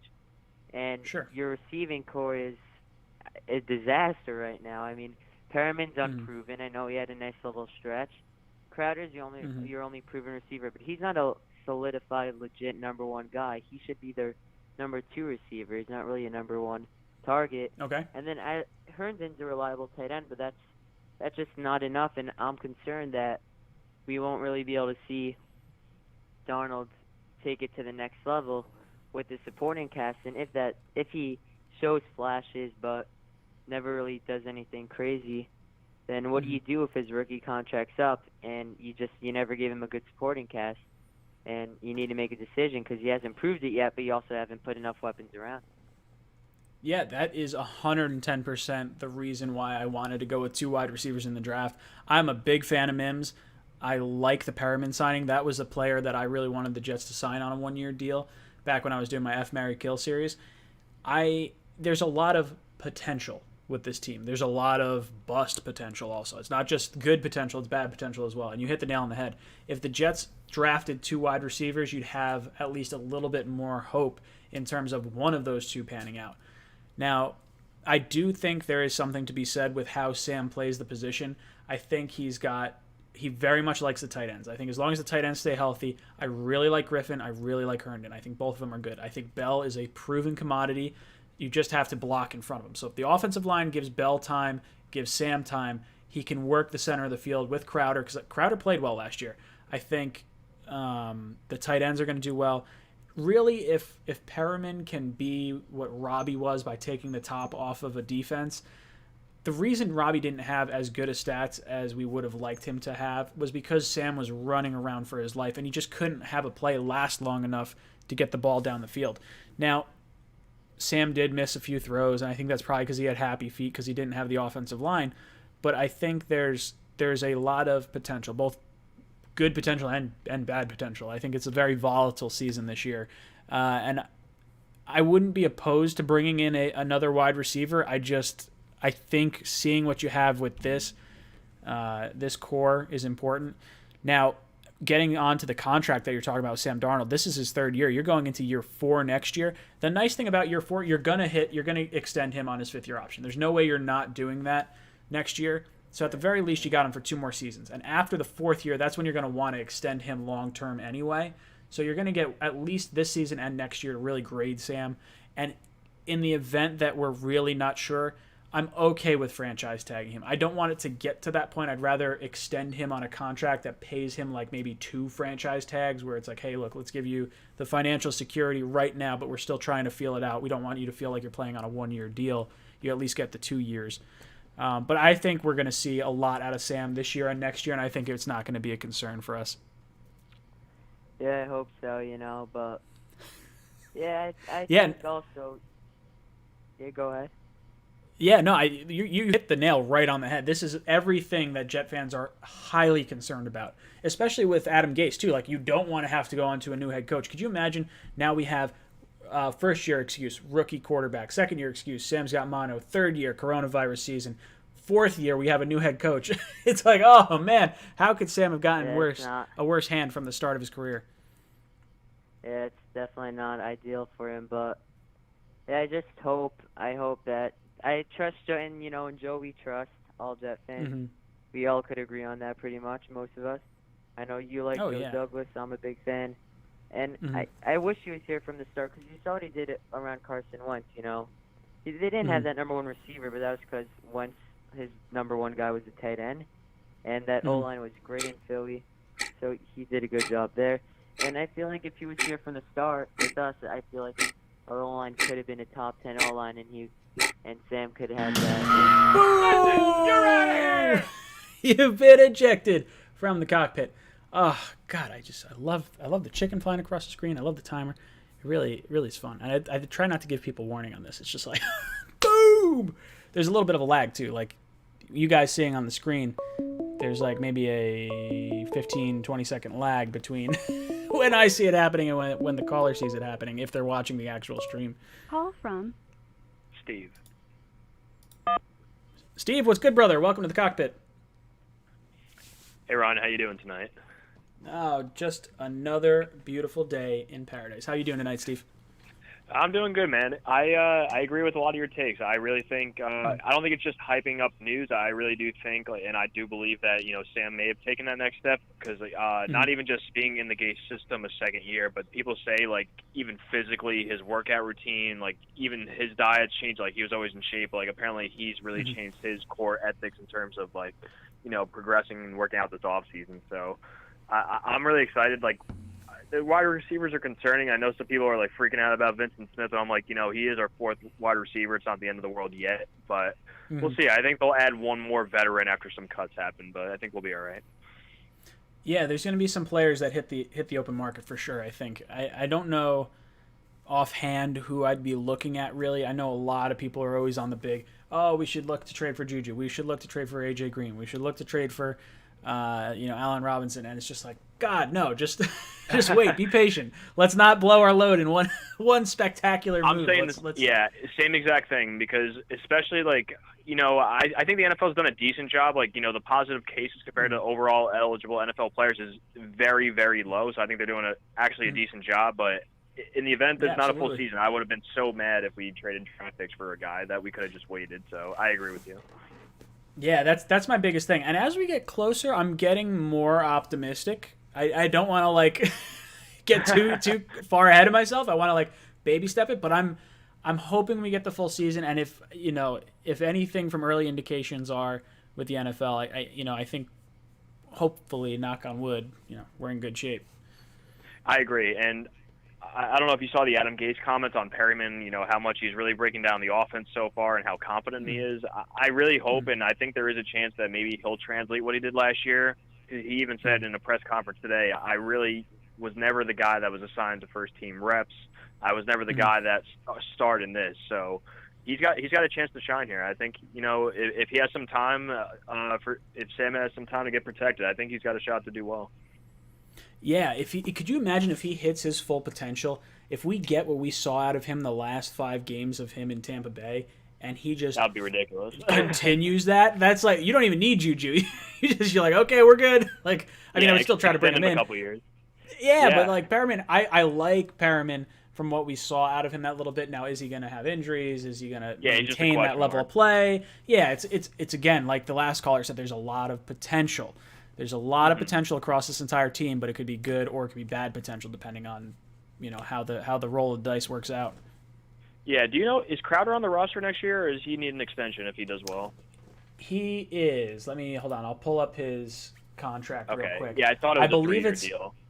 Yeah, I'm pretty sure he has he's got a 3-year deal. After this season, we could cut him for $10.5 million. So you could save a ton of cap if for some reason you feel like he's not worth it. He's only going to be 28 years old next year, so I would have to imagine. I would keep him too. It's only $1.5 million more than what he's getting paid this year. I think you would just create a hole if you were to cut him at that point. Right, and we're not going to cut just to save space if it's not needed. No. I mean, you got to give Sam 100%. Some consistency. Yeah, and you look at like this past season. I thought for sure. I knew we were going to move on from Brian Winters. This was a little earlier than I expected, but I knew we would wait a little bit on it. Avery Williamson was someone that I thought we would have eventually cut, but I'm glad we held on to him. So Joe Douglas is showing that he's not going to cut players just for the sake of cap space. Like, I don't believe there's no escalator in Jamison Crowder's contract. So we could cut him similarly to how we cut Brian Winters and still save the $10.5 million. So, like, if you feel you have that guy in place, don't cut him at the beginning of the season just to blow it on free agents. Hold on to him. Keep him through the season. At the very least, you have consistency with Sam going into his 4th season, and you're grading him as well as you can. You possibly do. I think it's an important player to hold on to. I do too. And real quick, I know I'm almost out of time, but I'm not that concerned about Mims yet. I think he'll start the year. I think I've heard multiple reports saying that it is very precautionary. Like, no doubt hamstrings are tricky, but they say, he's not. It's not like the guy's dying. I mean, they say, they're just being very cautious, and I think he'll be fine.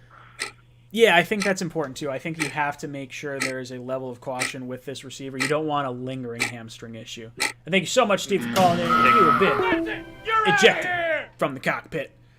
Oh, so good. So good. Guys, if you want your chance to win a hat, shirt, or mug from the Jets Talk store, go to the link in the description down below. Go to the Jets Discord and answer this question. Head down to the poll section. What is the name of the Jets' newest wide receiver? Answer that in the Jets Discord and get yourself entered to win a hat, shirt, or mug from the Jets Talk store. I see another comment. Mitt Flair, thank you so much. He says, nice shirt, Ryan. Just a little bit of paradise over here, me and my tiki mug. Refreshing. Becca said, that's a ridiculous shirt, Ryan. Please don't buy it. And I was like, you're a ridiculous looking person. And I kept you around. So, what are you guys talking about in the chat over there? Bills fan for life. I love how this guy has notifications on. It's absolutely fantastic that he jumps in and talks Jets with us all the time. He says 0-16. That's unfortunate that you think the Bills are going to go 0-16 this year. I think you guys actually have a pretty good shot.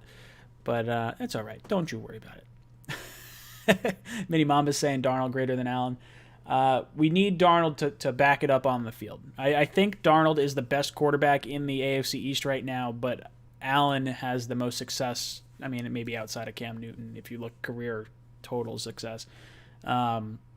Buffalo is above us right now, though. I think you can't argue that right now. I think with the way their roster is built, the way their coaching is built, the way they've really surrounded their rookie or their young quarterback with talent, they've done a top-notch job, and I'm jealous from a Jets fan perspective for sure. That said, Sam's going to be the better quarterback when it's all said and done.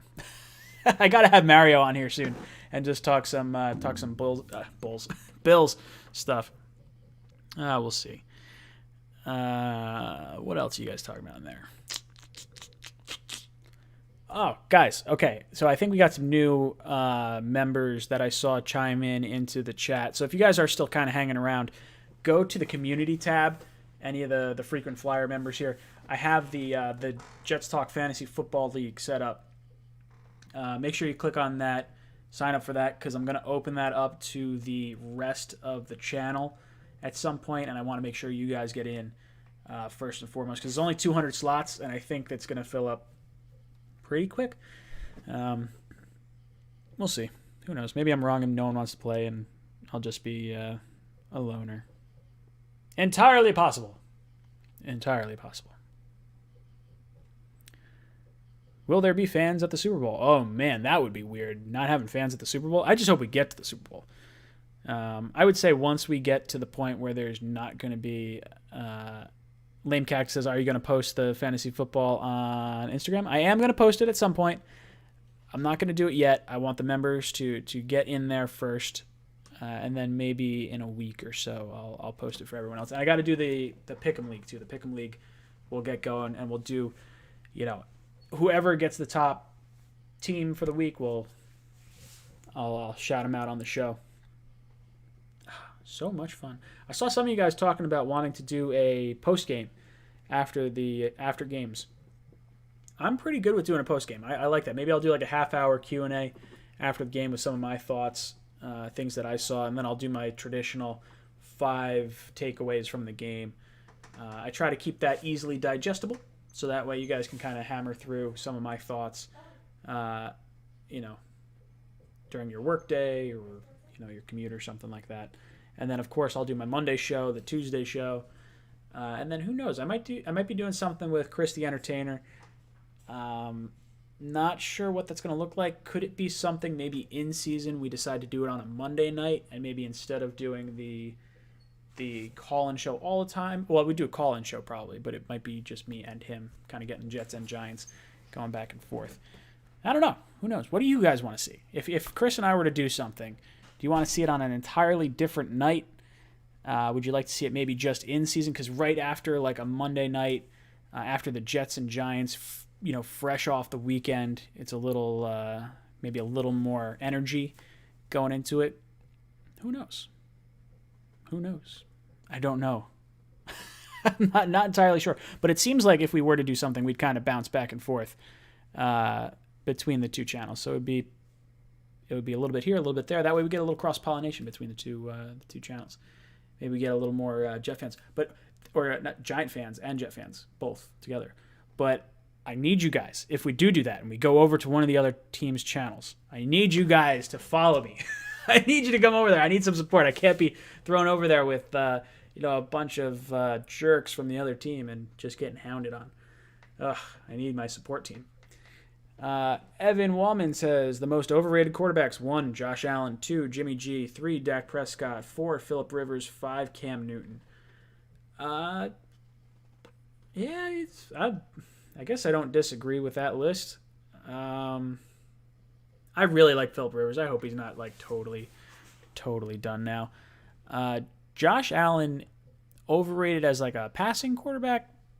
Maybe the guy plays the position well. If he can stay healthy, he's basically what like Cam Newton was at the start of his career. At least that's sort of how I view him as. Jimmy G, he's a weird sort of quarterback. He's definitely one of the more overrated guys. I thought he was going to be real good. I don't know. We'll see. Jamie says, like my weed, Bills get smoked in bowls. Ooh. You need some ice for those burns. Bills fan, you guys are so salty of the Bills, like Islanders fans when the Rangers won the lottery. Oh, calm down. We're not overly salty. We're just irritated that our GM really screwed up. And we wanted to do what you guys did last year. You guys just signed all the offensive linemen. You surrounded your quarterback with talent, and then our GM didn't do it. And then we kicked his ass to the curb, and our GM did exactly what you guys did last year, and we built up the offensive line. We added some pieces that weren't crazy expensive. So we're basically a year behind you guys. We're basically, the Buffalo Jets and the New York Bills. That's sort of how I see it. What else you guys talking about in there? You're forgetting Baker in that list. Baker you could add to an overhyped list, sure. Tannehill, maybe, if people are like super high on Tannehill right now. I think everyone's cautiously optimistic on Tannehill. He got a huge contract for basically 1 year of solid production. Manny says, how many games the Patsies are winning this year? I think they could definitely get to 10 wins. This division isn't crazy tough. Like, even if they were to get swept by the Bills, which I don't think is going to happen, they could definitely sweep the Jets. They could definitely sweep the Dolphins if Cam Newton is healthy. They lost a ton of pieces on defense, though. If I had to guess record-wise, I think you have to give the nod to the Patriots until proven otherwise in terms of favorite to win. But if I had to kind of pick where my records are going to fall, I'm going to say Bills finish 10-6, win the division. Jets and Pats tie at 9-7. I'm going to say the Jets win the tiebreaker there. There you go. Screw you, Patriot fans. And then I think the Dolphins wind up being the bottom of the barrel for maybe a 7-9 year, but they get to see a good amount of Tua, and it's kind of like growing pains and whatnot. That's sort of my thing. I think the big free agent signings that they had, Byron Jones, maybe those backfire a little bit. They're not always the best signings to have. I don't know. We'll see. Let's see. Maybe I'm surprised you guys are not calling in. I had like no calls right now. This is fascinating. I have the window open. Let me just see. Bam. Just hit refresh. Just in case I'm not paying attention over there. Guys, we got 125 people in here. We got 83 likes. So let's get this over 100 likes. I know you guys can do it for me. You guys are close. You guys are right there. We shall see. So much going on with Jets training camp right now. Just trying to figure out the injuries and where these pieces all fit together. I want to see no more injuries. I want to see none. I'm excited to see Becton. Becton sounds like he's a beast. I want to see like more about him just flattening guys or just bullying over people. I want to see Bell do well. That's the most frustrating thing. I never realized how much I missed preseason until not having preseason. Like, man, the offseason just got an extra month longer. And I'm okay with going down to like 2 preseason games, but man, it just drags on. I want to be able to get hyped about players, and you just don't get it right now. You got to go into week 1 and just be like, I'm going in blind. Do we wind up getting, the first 4 weeks of the season? Does that eventually turn into what like the preseason sort of was with like the goofy learning of the playbook and weird, I don't want to say not bonding, but like gel time for like an offensive line? Oh God, that would be terrible. Becton will be an IHOP spokesperson by mid-season prediction. Oh, man, he can eat so much. They're calling him the Green Monster for New York. Oh, boy, we got another good guy coming on. Chris from Brother, what's good? Thank you so much for calling in again. What's on your mind, brother? Not much, man. I figured I'd come and chat a little bit more football until somebody else decides to jump in. I love it. Well, I'm actually just still heading back to Jacksonville on my route. I wanted you brought up Mekhi Becton. I wanted to talk about that. I've been watching a lot of the Jets posting, and just seeing the pictures of him next to Sam Darnold is unbelievable, man. Oh, man. Did you see the picture? I saw a picture of him in the huddle, and you're like, okay, pick out Mekhi Becton. And it was like, whoa! Like, he's so much bigger than everyone else. He just towers over people. You could just grab him with a hand and pick him up, and he's like, yo, Sam, if you don't want to throw it, I'll just get you on my back and carry you to the touchdown field. Dude, like a basketball player palming a basketball. Like, just pick someone up from the helmet without grabbing like the face mask or anything, just from the top. Just let's go. Play the crane game with Becton. Oh, I mean, he's absolutely enormous. Yeah, I am also liking hearing that Rashad Perryman is doing really well apparently on the field. Like, he's showing some good plays. I want to hear more though about Le'Veon Bell. Everyone's talking about his size, but I haven't heard anything like about how he's doing on the field as far as doing the route. Yeah, I haven't really heard a whole lot about him. I'll be honest, I didn't follow much of the tweets today. I just sort of I followed a little bit that was popping through on my phone, but I tried to dive into it a little bit deeper. Yeah, I haven't heard much from Bell yet, and I don't know if part of that is they're not hitting. I don't know when the hitting starts or if it has started already. I know I guess they are hitting because Becton pancaked Hewitt, so I guess. I don't know. Are they doing full 11 on 11s right now, or are they just doing, drills? God, I don't even know. I'm not sure where we're at right now.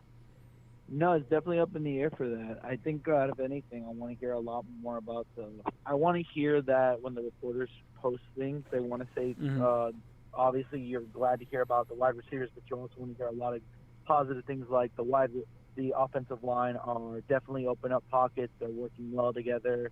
And you see a lot of the running backs getting a lot of touches, and Adam Gase's plays are looking more well thought out and everything. What about you? Here's a good question. What is something you'd like to see Adam Gase kind of play around with when it comes to play calling, or at least try to practice more with? All right, guys, best of luck. Go Jets! Yeah, Chris.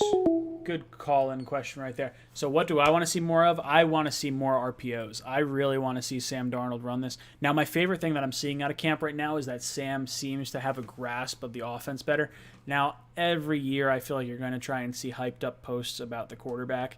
And I remember last year and the year before being like, oh, Sam's throwing it all over the yard, and he threw a bomb this way, he did that. And you're going to see it. It's in practice. Obviously, you're going to get, some of those. But, man, I just want to see that he's, a step sharper. His footwork is better. His, decision-making is better. He just understands the play. Like, if he can go into a huddle and be like, okay, this is the play, bam, bam, bam, bam, bam, I know exactly where everyone's going to be, That's the understanding that I want to have Sam really grasp this year. And I think if you see that and he can kind of not have to think about where guys are going to be and he just sort of knows it, then that allows him to really use some of that physical ability that he has and, really shine.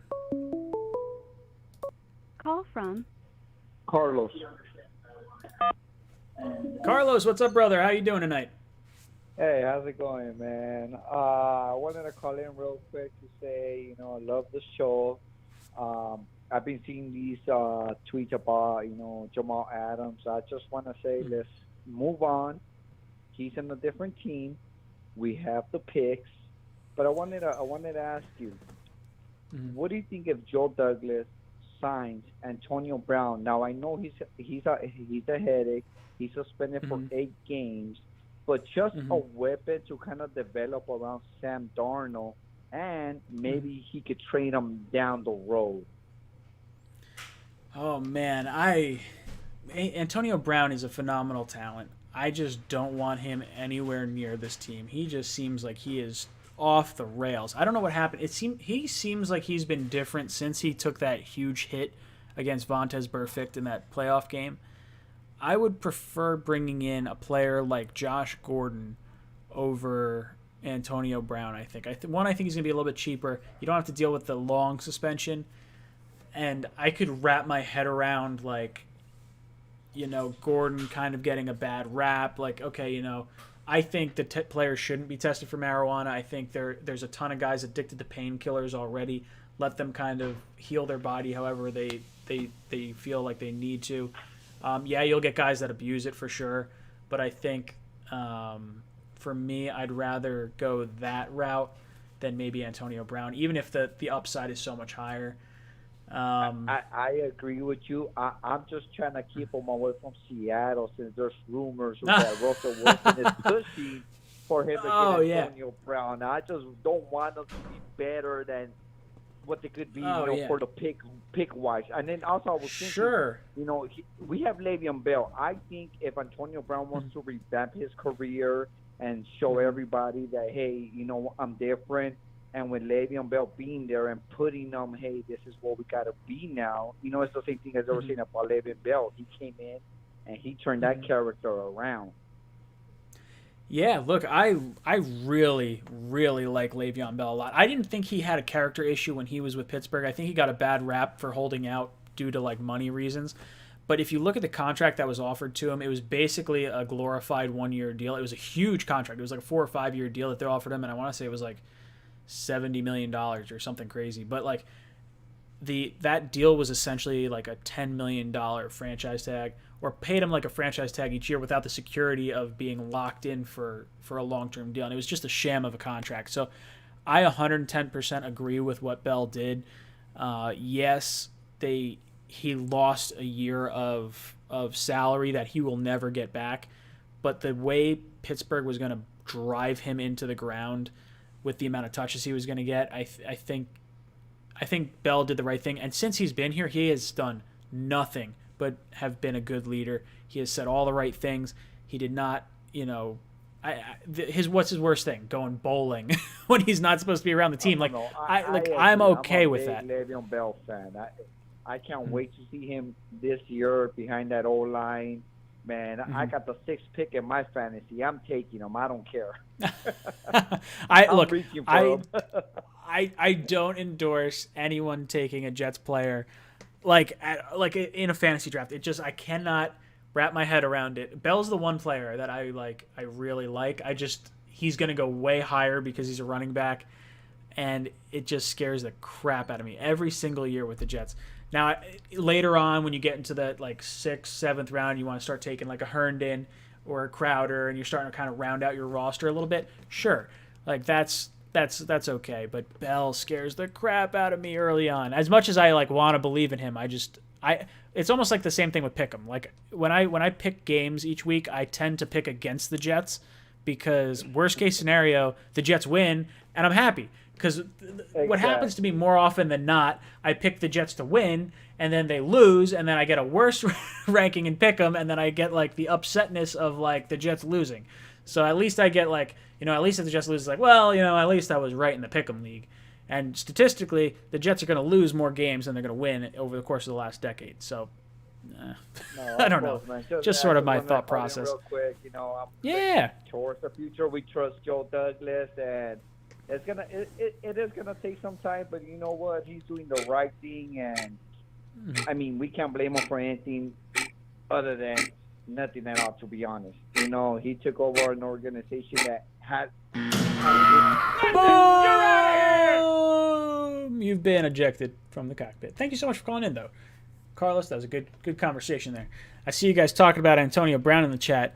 Antonio Brown was traded to the Bills. They basically sent him to the wall. They're like, yo, you're going to take the black, and you're going to go to the wall, and you're going to serve out the rest of your time in Buffalo. And then he was like, not happening. And he got untraded. That is like, it's like, oh yeah, no, I'm good. Don't worry, I am not going to Buffalo. He winds up going to Oakland. I think his entire plan was to get to the Patriots. I think he deliberately had that helmet that did not fit on purpose. Hey, what's good, brother? Welcome to the cockpit. Hey, what's up, man? Hanging in there. What's on your mind on this beautiful Monday night? It's not beautiful over here in New York, but... No, I know. It's been pouring all day. Or not all day. Probably since, like, I don't know, 4 o'clock over here, at least by where I am.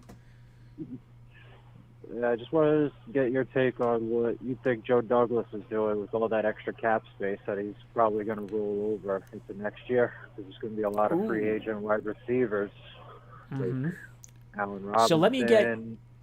I was going to say, let me get your opinion first, and then I'll kind of let you know mine as well. It looks like right now, hold on, let me pull up the most accurate sort of cap space. The Jets have... We need a cornerback, pass rusher and wide receiver. If you look, cornerbacks are not plentiful in the so we should get that in the draft.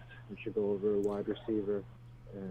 So it looks like the Jets are going to have about $80 million in cap space when you roll over the money from this year to next year. So you're thinking wide receiver is one you'd like to kind of target.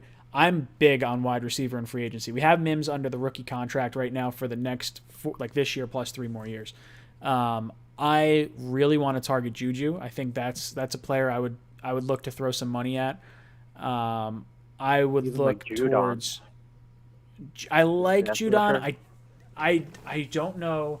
There's going to be a few edge rushers because there's going to be Bud Dupree, there's going to be Judon, Yannick Ngakoue, probably Clowney. I think Clowney ultimately signs a 1-year deal this year. I'm trying to think who else is around the league. I think Melvin Ingram's going to be a free agent. There's going to be some options for the Jets. It depends where those guys kind of go and what this draft sort of looks like as well. I'm big on getting an edge rusher. Oh, God, I don't know. I would almost rather shore up the offensive line. So I'm a big offensive, let's go Juju and Thuney and sort of make that money work for us that way and then start drafting the edge rushers and the corners. But a proven edge rusher is... I think a proven edge rusher is probably the second most important position on a team. So if you can get Ngakoue for, say, $20 million a year next year, I would do that, especially if you don't have to trade for him like this year. Yeah, because isn't he on his franchise? They're going to try and franchise tag him. So they franchise tagged him this year, and because of the ruling with that franchise tag, you cannot extend a player on a franchise tag once you get past July 10th or something like that. I don't know the exact date. But now that we're past that date, if we trade for him, even if you gave up a 3rd-round pick, you're running the risk of him just playing this 1 year, and then you either have to franchise tag him at the end of the year just to guarantee he doesn't hit free agency and then try to work out a long-term deal. But that franchise tag is going to be worth $26 million next year, which means the first year of that contract, he's going to be like, hey, look, you're going to pay me $26 million because that's what the franchise tag is. Let's negotiate from there. But if he's a free agent at the end of the season, then all of a sudden, at least you just get in a bidding war with players. But then you're looking at guys that got massive deals. You look at Bosa's contract. Woo! Yeah, It's my main it's thing scary is how high. My main thing is with wide receivers. I don't want to have to trade for them and then extend them when we can just get them 100%. right then and there in free agency. 100%. I don't think the Steelers are trading Juju this year.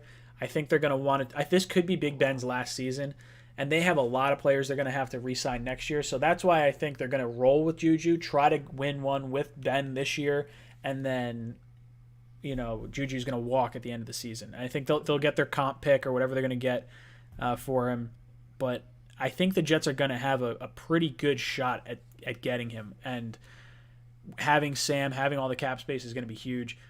I do not want to trade for a wide receiver. I think it would be a mistake right now. Now they can even also go for Cooper Kupp or Robert Woods. I think their contracts end. Yeah, I like Allen Robinson too. He's another player I would look for. I don't know. You could get me on board with a Juju trade if it wasn't a first. Like if it was like a 3rd round pick or like a conditional pick. Yeah, I don't know. I would rather roll with the receivers we got this year, kind of see what we got, and then just not waste a pick that could be used towards a 4-year or 5-year player that we could use in the draft next year. Right. All right, dude. Thank you so much for calling in. And you have been ejected from the cockpit! Get out of here! Boom! I will never get tired of that timer. It's a great timer. Man, Bills fan getting people fired up in the chat. Pats fanatic. Love when we get the Pats fans in here too. Love it! Spread the hate. Let the hate flow through your veins. Ethan, what's up, brother? Welcome to the cockpit. Hey, what's up, brother? Good to talk to you. Yeah, good to talk to you as well. What's on your mind? Well, you cut me off twice last week, so that's Sorry. one of the things. But I think about this wide receiver issue that everyone's talking about right now. I think like all these great wide receivers that everyone's talking about, right? Oh, this guy's really good. It all gets complemented by the run game. You know what I mean? I really think that this offensive line is going to be head and shoulders better than it was in the previous years. And once Le'Veon starts rolling, and then you're passing the ball off to Gore, and then you get Piron in there on a little scramble, a little scat. Yeah, these guys get open. These guys get wide open at that point because everyone's going to be trying to stack the box.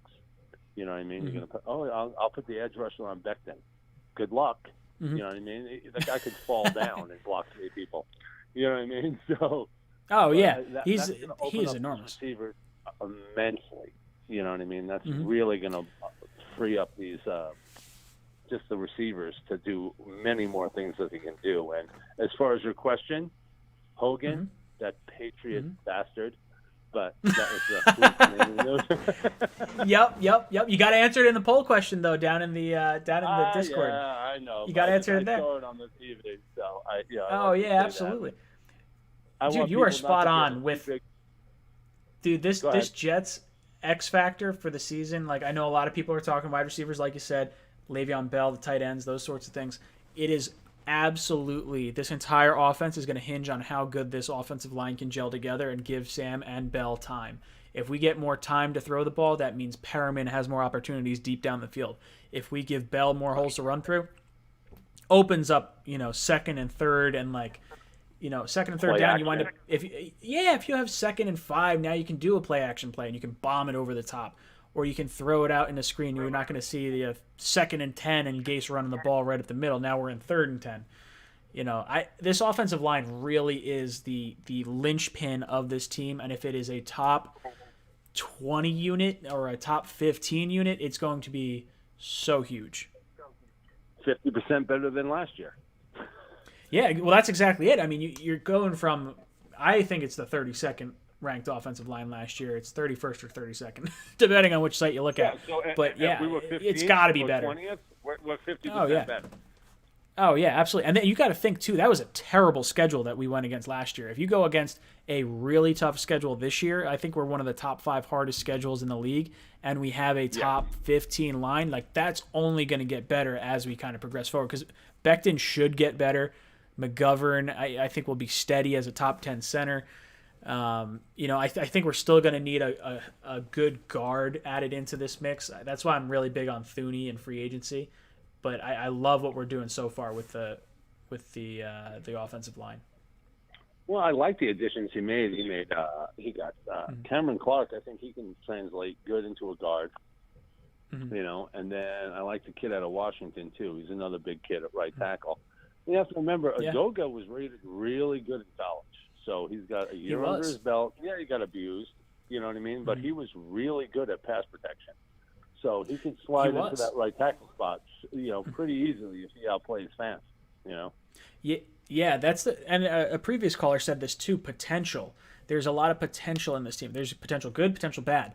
There's guys that like I for some reason I heard a lot last year that they were really high on Edoga, even when we saw a lot of like the issues. So I'm hoping that is actually the case, and him and Fant kind of go at it back and forth. And I'd like to see one of those guys be our lockdown right tackle, and then the other one wind up being like a swing tackle, which is what Fant basically was in Seattle. If you get, and then if Cameron Clark can give you anything, if he can give you competent guard play, and you don't have to spend a ton of money or a big, draft pick on a offensive lineman, there's a lot of potential here. It sure is. And real quick, don't cut me off yet because I wanted to hit you up about this cornerback spot that people are really upset about. This cornerback spot, we have one of the deepest cornerback spots that we've had in a while. I mean, you have to remember, Bless Austin was rated as a top prospect. You know what I mean? He was really, really good. And a couple of injuries, but that happens to people. Look at Frank Gore. He had two knee injuries coming out of college. The guy's playing 16 years. You know what I mean? And then you got Bryce Hall, another one. Top-rated corner. These guys get older. You know what I mean? Get more into it, and then you bring in a veteran like this year. We picked up what's his face from the Colts too. You know what I mean? Like Quincy Wilson and stuff like that. Yeah, they're throwing guys. They're good guys that you can throw in and in a pinch. But our good young core, this guy's really developed a good young core. And we have to throw a shout out to. I know everyone hates him. You have to throw a shout out to McCagnon. A little bit, because you have to remember, he's the one that picked Austin. He's the one that picked a Nathan Shepard. He's the one that. So the guy wasn't all bad. I mean, he wasn't the best at all. But we have to take little pieces. You know what I mean? Not everyone's great. And now hopefully Joe Douglas just monsters all the picks from here on out. You know what I mean? But, we got a few. We did get some diamonds in the rough there. We did get some good players. Nathan Shepard came on last year. I'd like to see how he develops. Foley. Come on, man. 6th-round pick, Foley Falikasi. Oh, yeah. I think we yeah. I will say this. I'm cautiously optimistic for our cornerback room. I don't think we have a ton of depth. Like, I like Bless Austin. I think he can be a starting corner in this league. I'm excited to see what he can do this year. Desir almost feels like a Mo Claiborne type signing, where it's like, okay, he's gonna hold it down for a year, which is fine. I liked Mo Claiborne. I would have brought him back. I like Poole a lot. I think he's one of the best slot corners in the league. I do like Bryce Hall a lot as a rookie. It's tough to expect too much from him, especially as a 5th-round pick. I don't know a crazy ton about Quincy Wilson. I think it's based on what I saw last year out of Darryl Roberts and Tremaine Johnson. It's hard for me to think that the secondary would get worse.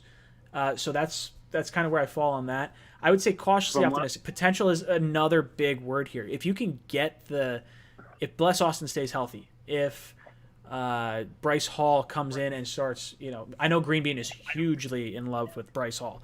If he hits on that's huge. That'll make the draft next year that much easier if we don't have to be looking for a stud corner. Yeah.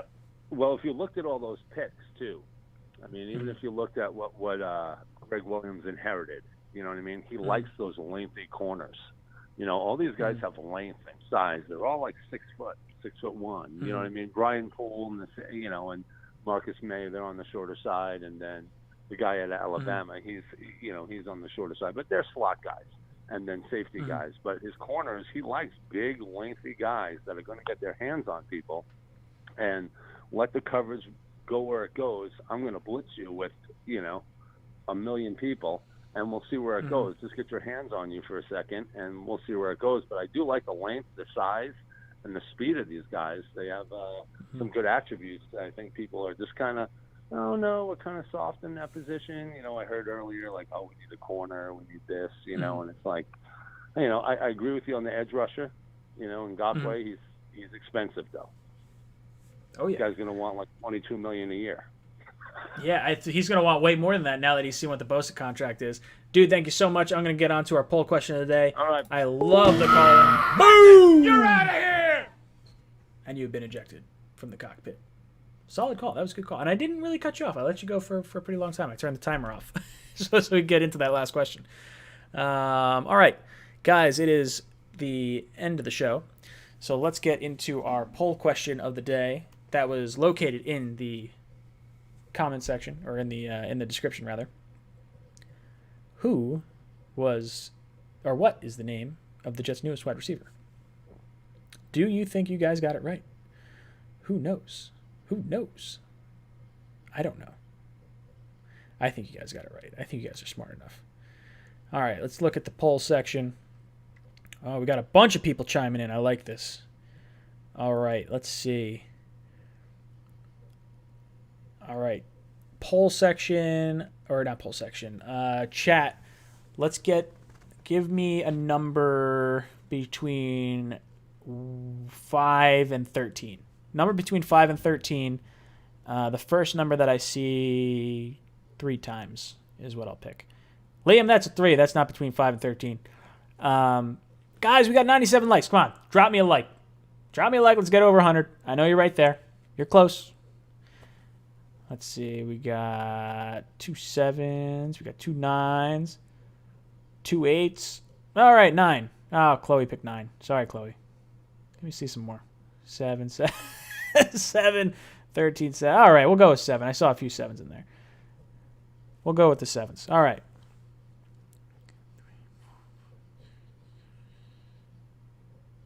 Boom, boom, boom, boom, boom, boom.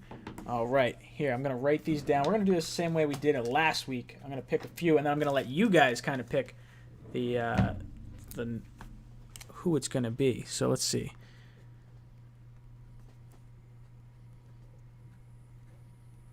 All right, now give me a number. Let's go 1 through 3. Let's go 1 through 3.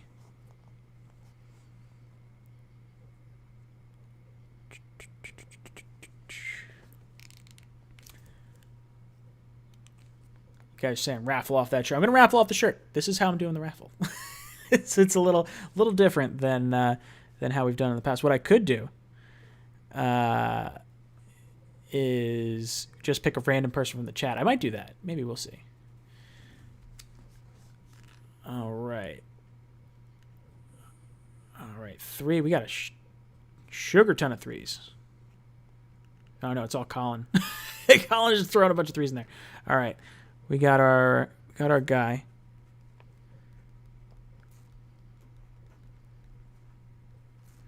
All right. So I got 2 names written down on this piece of paper right here. 2 names. Give me a number, 1 or 2, starting after Sam Roche. Number 1 or 2. First one to get to, I don't know, let's say 5. Man, would it be funny if I got the Patriots fan to get a shirt? Damien, that's a 7. That's not. All right, we got 2. 2 is going to be the number. All right. So if you look at how I numbered these. Oh, shit. Where is it? Oh, you got to use a different pen. So on this side, our winner is going to be the top name. Our top name, Tony Lee, 87. Tony Lee, 87. Make sure you tune in to the Jets Discord. message me. My name is blah, blah, blah. Let's get you a hat, shirt, or mug from the Jets Talk store. Thank you so much for answering the poll question of the day. The answer was Chris Hogan. Chris Hogan is the Jets' newest wide receiver this year. So good stuff. Make sure you reach out to me. I will get your information and send you out a shirt. Now, guys, it is that time. It has been a lot of fun hanging out with you. But, man, I'm getting a little tired. I got to go lay in my hammock, enjoy my tiki drink. We'll be back at it tomorrow from 8 o'clock to 10 o'clock. We've got me, Green Bean, Chris the Entertainer, and I got to talk to Joe. I think we might get Joe Blewett on the panel as well for tomorrow night. Looks like we'll have a full group of guys ready to talk some Jets and talk some football in general. But guys, make sure you tune in tomorrow night. I love yo faces. J-E-T-A